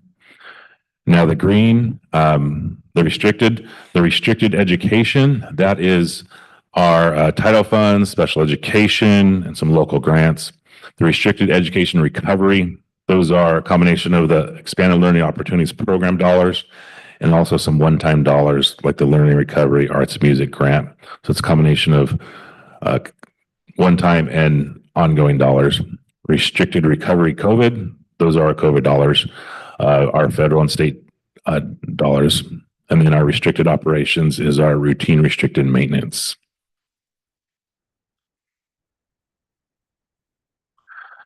So looking at our multi-year assumptions, we do remove one-time costs related to either one-time revenues or carryovers of ending balance. Restricted programs are balanced and charge indirect costs when allowed. And we do contribute to our routine restricted maintenance account, which is we take 3% of our total general fund expenditures and put it into our routine restricted maintenance account. So our COLA from adoption to first interim didn't change. Our ADA did increase by 168, and our funded ADA increased by 168. So here's our multi-year. A couple things to highlight. So one-time dollars removed in 25-26 revenue and expenditure side. Our solar project savings does start in 25-26. So that is built into 25-26, 26-27 and going out. And then also in there are negotiated salaries and benefits increases along with step and column increases. So do want to point out, if you look at the very bottom there, you'll notice in fiscal year 25-26, so there's deficit spending of 6.7 million and then 2.3 in 26-27. That kind of gets back to what our usual budget kind of looks like and is, rather than the anomaly for this fiscal year, that 114.9, because of all those one-time dollars we need to get spent out of ending fund balance.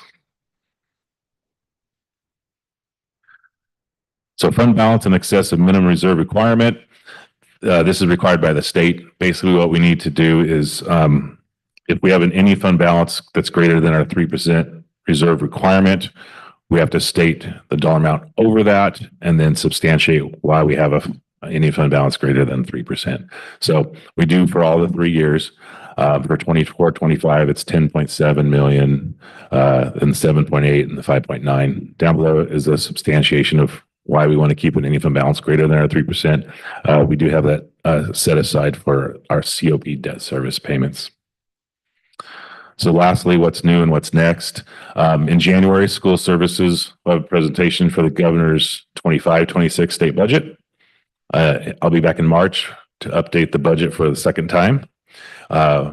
We did have our GO bond passed the 77 million, and there's a new administration in Washington, so we just kind of keep an eye out what's going on there. So with that, I can answer any questions. Or colleagues, what questions or comments might you have? So similar to what I asked Mr. Beecher, to layman's terms, how would you put this? How would you summarize? How would I summarize it? Well, we meet the requirements that we can show that the district can meet our obligations this year and in the next 2 years. And that's the purpose why we update the budget twice a year, is to show that we can meet our obligations this year and the next 2 years. Excellent. And then I did want to follow up on the slide where you had the ELOP. You talked about, I think it was the 25.8 million or something like that. I mean, we didn't lose that funding essentially, or did we lose that funding? So we received the funding and we have to give it back. And the CD is going to take it back from us in January and in March in 2 big chunks. And is there anything we could have done differently to hold on to those funds? So when it first came out in 21-22, the allocation came out a lot later in the year, at least halfway through the year, and the spending requirements and all that kind of came out later in 21-22 when we usually kind of get information on the different new funding sources. So, I've talked with Lori and Expanded Learning, and basically we had other funding sources that expired sooner that we needed to expense for these services that we provide the students. So I know it's not ideal, but I couldn't answer exactly if we could. And just to add to that, I mean, we got so many dollars during that time period. Yes. Enough to really satisfy the needs of our students. And so it takes a lot to spend that much money in a short period of time. And I think that's was one of the problems with the dates that they had out, along with the different periods, funding periods. Correct. Yeah. At the time we received a total of $90 million of COVID dollars, and we were spending those dollars. And like I said, when the ELP dollars came along, it kind of came out late in the year, and we kind of had to get adjusted. Like, what do we use these for? When are we getting them? And we got a little bit of wrong information to start. Thank you. Yeah, the reason I ask is just, it's a lot of times in education where, we feel like strapped for cash, for resources sometimes. And so I'm wondering if, what lessons, if any, might be learned from that, or if it was a situation where we just, couldn't really do much about it. Yeah. And these dollars are to spend outside of the school day. So it's not for during the school day, it's expanded learning. It's feast or famine. Yes. All right. If there are no more questions or comments from the board, may I have a motion? I'll move that the Board of Education issue a positive certification of the 2024-25 first interim report and certify to the Santa Barbara County Superintendent of Schools that the Santa Maria Bonita School District will be able to meet its financial obligations for the 2024-25, 2025-26, and 2026-27 fiscal years. I'll second. It is moved by Ms. Cordero and seconded by Mr. Lara. Roll call. Mr. Lara? Aye. Ms. Cabral? Mrs. Cordero? Aye. Mr. Valencia? Aye. Motion passes. Thank you. Thank you very much. Prior to our discussion item, I would like to take a 5-minute recess.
We are now at item 12, discussion items. Item B, food services program update. Mr. Beecher. Thank you very much, President Valencia. I would like to welcome to the podium our new coordinator for food services, Laurel Goins, and she'll walk us through tonight's report. Good evening, board. Thank you so much for giving me this opportunity to present before you tonight.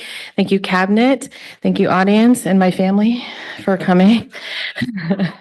Sometimes being an only child is very helpful. I have made my entire presentation full of food puns, so if chart times call for silly food puns, so here we're ready to go. All right. So the best thing that ever happened here, is they're really punchy in the back. So I just wanted to give a brief overview of the daily meal programs that we offer. Daily at each school site, we offer our school breakfast program, the National School Lunch program, and then after school, we offer our supper program. All of our meals meet our strict state standard federal regulations. California has finally caught up with Santa Maria Bonita. We've been offering meals at no cost to our students for many, many years, and now the entire state of California, first in the nation, to offer all meals free of charge.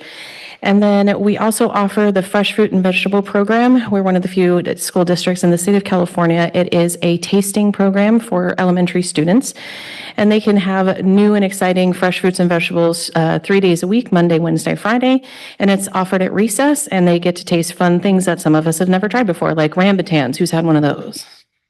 Oh, there you go. And we received that grant for 13 locations, and then to create an equitable program for all of our students, we pay for it at our further 4 elementary school sites, so everyone has a chance to try fun new things. Let us celebrate. I'll just take a moment to highlight some of the items here. You'll notice that it is only for August through November, and we are approaching almost 1 million lunches. In fact, I believe in December we will surpass 1 million lunches. You'll notice that breakfast, we do have an opportunity for growth, and I'm going to discuss more of that later.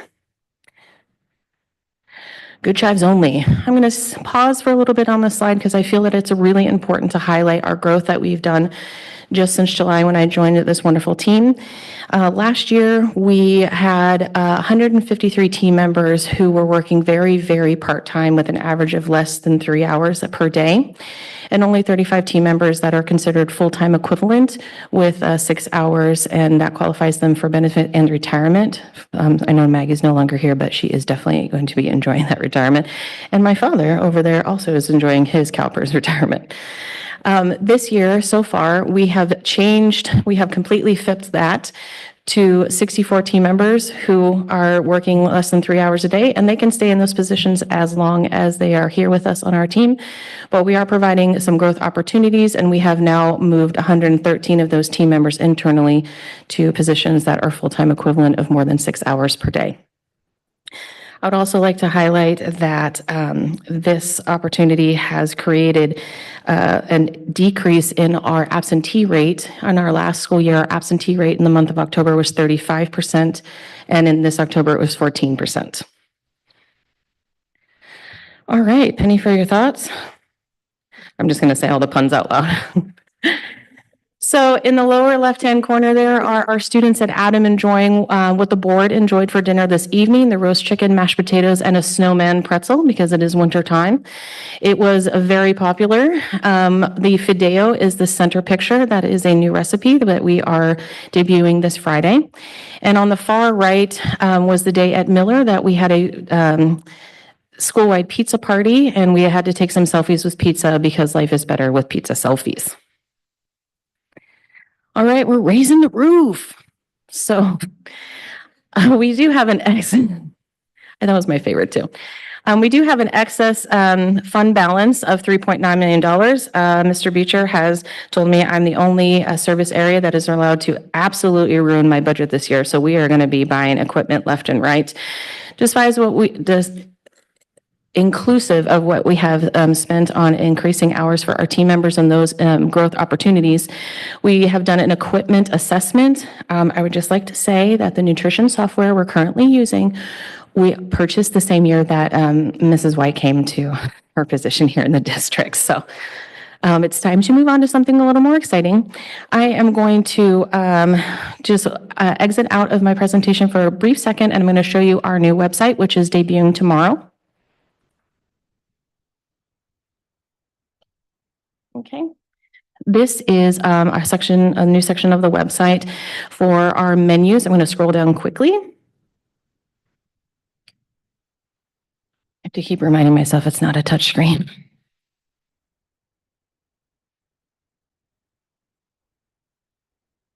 You'll see the red sections that are crossed out. Those are for families who may have a food allergy that their student is dealing with. And so this interactive menu allows you to go into it and say, I can't have dairy products, and it will auto line out anything on the menu that has dairy in it. So you can make some choices ahead of time at home. This is our middle school menu for El Camino, and so we are offering 2 entrees a day there. And I'm just going to hover over our chicken strips. And you'll see that the nutritional information pops up, so that's available to our families and our nursing health services service area, so they can get the carbohydrates counts very quickly, because sometimes that is a lag in communication. Because this is a live update system, we are able to update it if, say, a vendor is not able to fulfill a delivery, and so we can get that information pushed out to families very quickly. It also has the ability to translate into numerous languages. It is powered by Google Translate, so we're just going to pick one odd one here.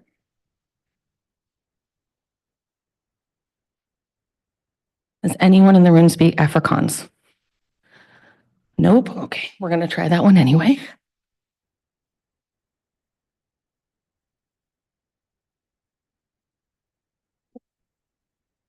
What was that there?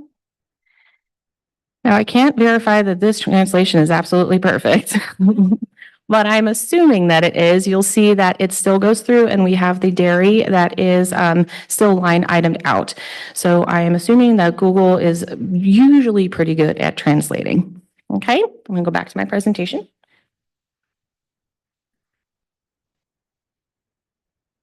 We're also going to be replacing a lot of our equipment, and I just thought it would be nice to have a moment to wave goodbye to some of that legacy equipment in the pictures. Those tilt skillets I believe, are original to the building, and we will miss them dearly. I'm not sure we'll be able to have a retirement ceremony and board meeting for them, but if maybe. All right, it's time to get cooking.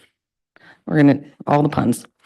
So just a couple of things I would like to highlight here for the board. We are going to be focusing on sourcing ingredients from our local suppliers. It is very important that we focus on a responsible use of our tax dollars that we receive and supporting our local community. We purchase from 7 farms locally at the moment. Our struggle a little bit is that our volume for need is very high, and so we have to spend some time planning in advance with some of our local suppliers. We have beef local supplier and a chicken local supplier that are interested in providing to us for the next school year, and so we're in negotiations with them. We want to make sure that we create recipes that are culturally relevant and respectful. One of the best ways to introduce students to other cultures is through their food. It's something we can all relate to. We all sit down and eat together, but we want to make sure that we are still providing meals to them that are familiar and something that they have some connection to as well. And the last one I'd like to highlight is we are going to prioritize cooking in kitchens over simply reheating. We want to move to a scratch cooking model that is all the ingredients we receive are raw, and then we make it into something. We're currently a assembly and reheat kitchen, but kitchens should be for cooking. So that's where we're going to focus. I'm going to roll with these baking puns. All right. Okay, so a couple of items that are future plans that we are really going to drill down deeply on are our recipe development. Right now, when we test new recipes, we are testing them in our cafeteria space at some school sites as opposed to a tasting panel. It allows the team to get more familiar with the recipes and how they will be served as opposed to just having a couple of students sit down. It is better to hear from the whole student body. We're going to be partnering with the Chef Ann Foundation, which is a nonprofit foundation that that will assist us with this and provide some training in kitchens to our teams, as well as working with our students on getting their feedback in real time. We're going to be piloting breakfast in the classroom in the spring semester. We're going to be piloting in 4 to 6 classrooms. We have a coalition of willing faculty at different locations that is excited to move forward with this program. It's something that in my previous district was extremely popular. And as I mentioned earlier, that is an opportunity for growth to have all of our students have an equitable access to their first most important meal of the day. And that is the end of my prepared remarks. Let's talk a walk on the wild side, and I'm ready for any questions you may have. I just want to say thank you for raising the bar when it comes to presentations. No pun intended. Our financial folks, y'all have quite the bar, right, to reach. I want to see at least 10 puns, financial puns that will actually understand. Really well done. Really appreciate, this being I guess one of your first official presentations with us. Yes. You've set a quite high bar for yourself. So we're expecting, Next time I bring snacks. So, Ms. Cordero. We did not get the snowman pretzels. Oh, no. Oh, I'm so sorry. I will make sure there are snowman pretzels for you. Yeah, no, there are. They're in There there. they are? Yeah. Sounds like someone didn't want to share. Oh, okay. I'm sorry. That's okay. Okay, I'm glad they were there. Other questions or comments? I have a couple of questions. I really appreciate, because a lot of the things that you mentioned are some of the things when I started on the board 4 years ago, and then including with Dr. McDuffie when he started, were things that I've been mentioning for a long time. I know that our families value wholesome meals for their children. Stereotypically, school lunches are like you said, they're like zapped, microwaved. I get it, sometimes sources are limited, sometimes our staff are limited. But I really appreciate how intentional you are about using like you said, the kitchen is for cooking. And so I know that there's a lot of support in our community for that. And so I really want to commend that, because I would love for us, like I was mentioning to Dr. McDuffie, be a model when it comes to healthier meals for our children. I think it's worth the investment, the health outcomes, right? We know that we have obesity is horrendous in our country. And it starts, right, with, what we're feeding our children when they're really, really little and the patterns that they develop. So some of the things that I'm curious about is, like how healthy is our food currently? Like if we take an honest assessment of where we're at now, how healthy would you say our food is? I would say that all of the meals that we serve currently meet our federal and state guidelines. There is a cap on calories, fat, grams, sodium. I'm happy to share more information with the superintendent's office and work to get you any more data that you need in that area. But everything we serve now meets those requirements. Is it the tastiest and most purposeful preparation of some of the items? To be honest, I would say no. But when we're choosing to move forward in new recipes, we're doing things like we are changing out the chicken shark-shaped nuggets, because chickens don't come in shark shapes or bat shapes. And we're doing only what is referred to as whole muscle meat strips. So more higher quality items, if we're buying a pre-made item, is our first step, because we want to make sure we step forward intentionally so all of our programs and changes are successful and long lasting. And you had mentioned, I think we're meeting federal and state standards. Do those standards set a high bar for our students, or are those kind of like low standards, would you say? The state of California has the highest nutritional standards of any state in the United States. There is the federal requirement, and then California is up here. And it has been for a very, very long time. California was the first state in the nation to exclude what's referred to as foods of minimal nutritional values, candy, snacks, soda, that sort of thing. For those of us who went to high school in the 90s, we used to get like Taco Bell was brought in and stuff like that. Yeah. So that stuff's no longer allowed. So in my opinion, what California's standards are the highest health standards. Districts implement those things in different ways, because some things meet the standards and some things exceed the standards. The chicken nuggets, shark shapes meet the standard, but chicken strips that are whole muscle meat and identifiable products for our children exceed those standards, and that's where we want to go. Excellent. And then our students, when they present to us, right, our student leaders, they give us the pulse of what students are thinking. And they tell us, quite frankly, right, exactly what you're saying. When it comes to the food, they want it to be tastier. They want to have better options. And I know that it can be nutritious and tasty, right? Those two are not mutually exclusive. And so what are we doing in that area to try to expand those options for our students? So we're looking at reducing items that come to us already prepackaged and wrapped in plastic. It just doesn't present very well. It doesn't hold very well. We want to pick items that, as I mentioned earlier, are culturally aware and sensitive. So the Fideo this Friday is an excellent example. We are at a point where we're transitioning to what is referred to as a speed scratch, where one item comes pre-made and we make one item. So in this case, the meat comes pre-cooked and we cook the spaghetti. It's a local produced spaghetti here in California. So as we are rolling out these recipes, we are having our staff go and walk through the cafeteria space and get feedback from students. And we're allowing them to make some adjustments to recipes. And we're listening to students as we're talking, as they're going around is, oh, this is really yummy. Let me have extra of your snowman pretzel, for example. Let me have another serving of that. And we are seeing students come back up and ask for seconds, which my team has told me rarely has happened before. So that's very encouraging. Do you know if there's any type of audit that takes place when it comes to food nutrition, for a district? Are you aware of anything like that? Because I definitely would be interested in pursuing something like that.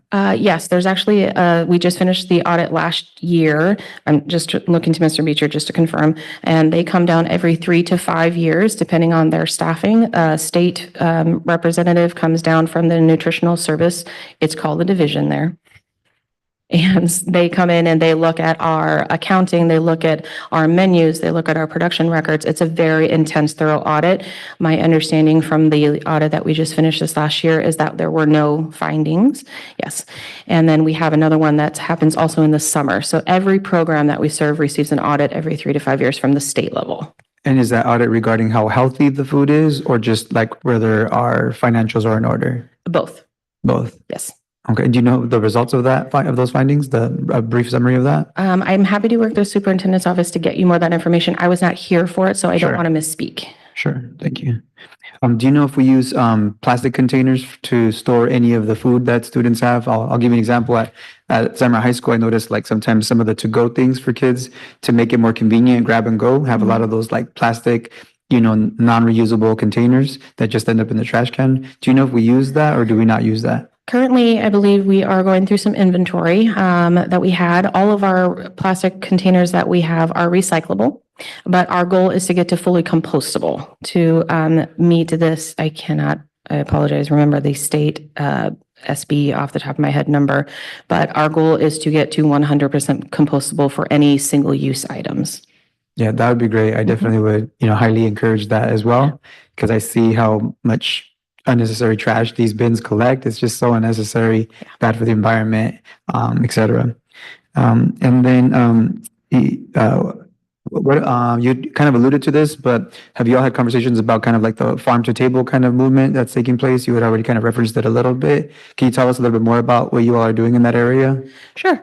So we currently purchase from, I believe, 7 local farms in Santa Barbara County and San Luis Obispo County.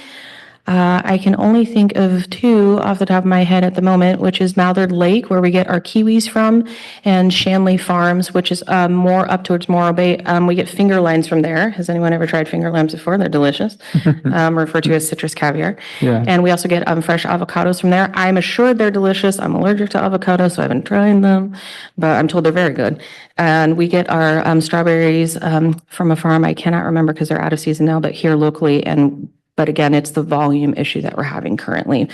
But we want to make sure that as we partner with local farmers, and we do belong to the San Luis Obispo County Farm to Table co-op there.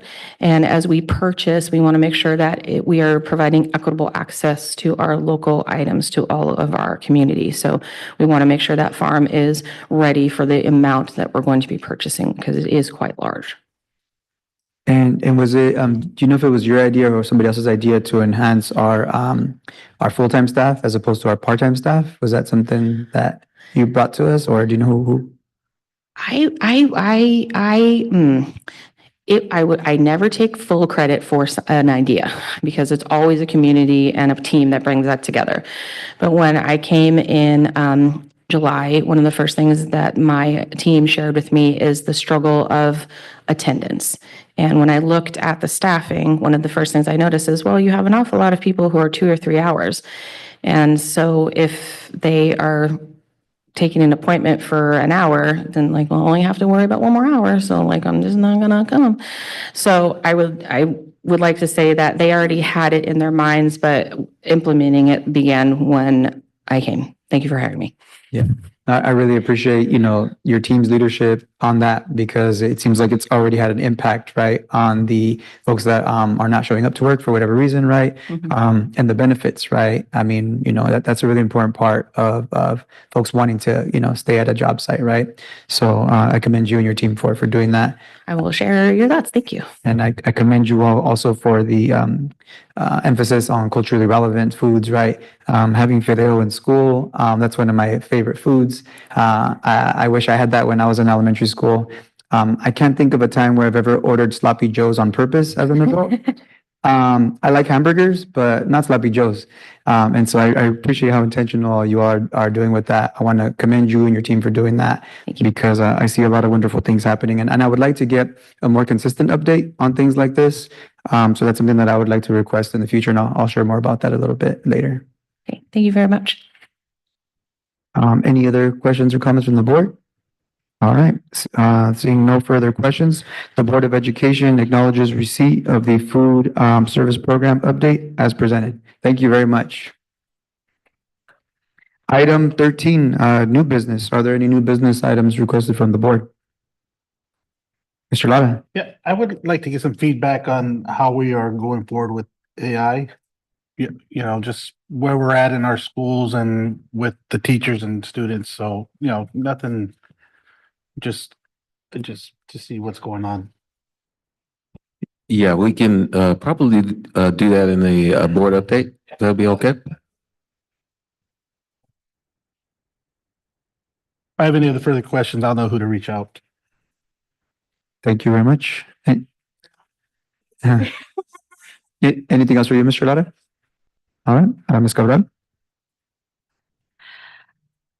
I know we have a brand new director of special ed, but I am looking forward to having some updates regarding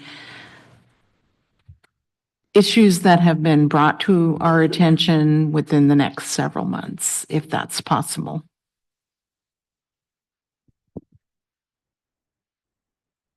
Are you talking about as far as follow-ups are concerned, or are you talking about? Right. As far as changes in some policies, what procedures are in place and what's working and what's not working?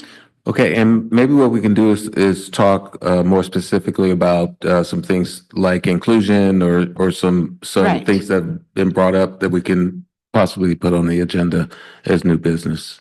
Okay, that sounds good. All right, and as far as for me, I definitely would like to see food services update at least semi-annually, because I think the more we pay attention to this issue, the more likely we are to set targets and measure our progress. And so that's something that I would like to see, similar to what we've done with dual language immersion, where we now receive more consistent updates since it's such a big emphasis for our community. So that's something that I would like to add to our agenda items. Absolutely. And actually, it's a part of our board policy to give a report out annually. So we'll make sure to get that on the governor's calendar. What I'm requesting though is at least semi-annually. So at least twice a year. At least twice a year. Yeah, so maybe like a mid-year, kind of like now, and then like maybe like toward the end of the school year or something, at least twice a year. Okay. All right. Seeing no further items of new business, item 14, board and superintendent reports. Mr. Lara? Yeah. As you know, we all just went to the CSBA conference, and just real short, it was very, very interesting and well represented by a lot of board members across the whole state of California. But I think one of the hot topics was AI, but it was well presented and a lot of great information. But the best thing I've got that hit me real good was the day I was going, this made my day. I had stopped by the bank and there was a young man outside, handicap blind, and he was with his instructors. So I looked at him and he looked familiar. So I went up to the instructor and I asked if I could talk to the young man. So I did, and I asked, if he went to tunnel. And he said yes. And so I asked him what his name was. His name was Leo. Well, Leo was going there when I'd go home every day from lunch when he was little, and he was struggling trying to walk with his cane. And I think Jeff was his instructor, I believe he told me. But I got to talking to him, and then when I told him that I used to see him every day, that it was so great to see him at the bank. He was withdrawing money with his guidance with him, and he was so proud to show me that he pulled out his phone, that he knew how to do it on Braille. He put on his phone and exactly told him how much he had. And I had such a great conversation that started out my trip the best. And it's just, I've seen him since he was a little kid, since he was in elementary, because I'd go home every day from lunch. But that's my story. Thank you very much, Mr. Lara. Ms. Cabral? And so, yes, I also attended the California School Board Association conference this weekend. And just one of the panels that really stood out to me was the Empowering Student Voices from Classroom to Boardroom, showcasing the San Bernardino USD student board members. And so it was really good to see them, how their leadership had brought most of them. It's like a multiple year program, and event at the end, they get to be elected into the board and they participate in the board meetings. And so I thought that was really cool, and maybe something we can implement as a combination between SMBSD and the high school district, maybe in the future. So yeah. And so that was, I enjoyed some of the other panels, but that's the one that stood out. And the girls were super excited about what they were doing. Yeah. Thank you, Ms. Cabral. Ms. Cordero? Okay. The school board conference was very well organized, as it normally is. The facility was great. I realized this year that I pretty much always try to attend at least one session that talks about changes in policies or laws in California, which I always find interesting. Also, something that talks about what some of the controversial issues are in education. And I attended a couple of them that had to do with school finance and upcoming budget issues that we might be facing. And one of them that I went to, the conversation was about how do we get funding for schools changed so that we're not ending the school year really wondering what our budget is going to be. Because for me, that has always been a really huge frustration. How do you run a business or any kind of organization if you really don't know for sure what your budget is going to be? So it was interesting what the presenters had to say and some of their experiences. Of course, a solution wasn't really in the making, but it was a very interesting topic. AI, as Mr. Lara mentioned, and all of the general sessions are generally exceptionally good, as they were again this year. And on the last day in the morning, I sat in on a presentation on the science of reading, which was not just how it's done, but why it needs to be done and what you have to do along with that, which I thought was a very practical approach. So a lot of good information. It's a lot of seat time, but well worth the effort. Thank you very much, Ms. Cordero. One of the general sessions that I appreciated the most was one by a professor, I believe it's at Yale University, if I'm not mistaken. Do you remember the name of the professor, Ms. Cordero? Yeah, the person that does the happiness podcast. Yeah, the last name is escaping me, but if y'all Google the happiness podcast, she gave us some excellent insight into the research around happiness, general well-being, mental health. And I think she cited some really staggering statistics regarding college students and how, I think it was a little bit higher than 10% of college students are suffering from even suicidal ideation.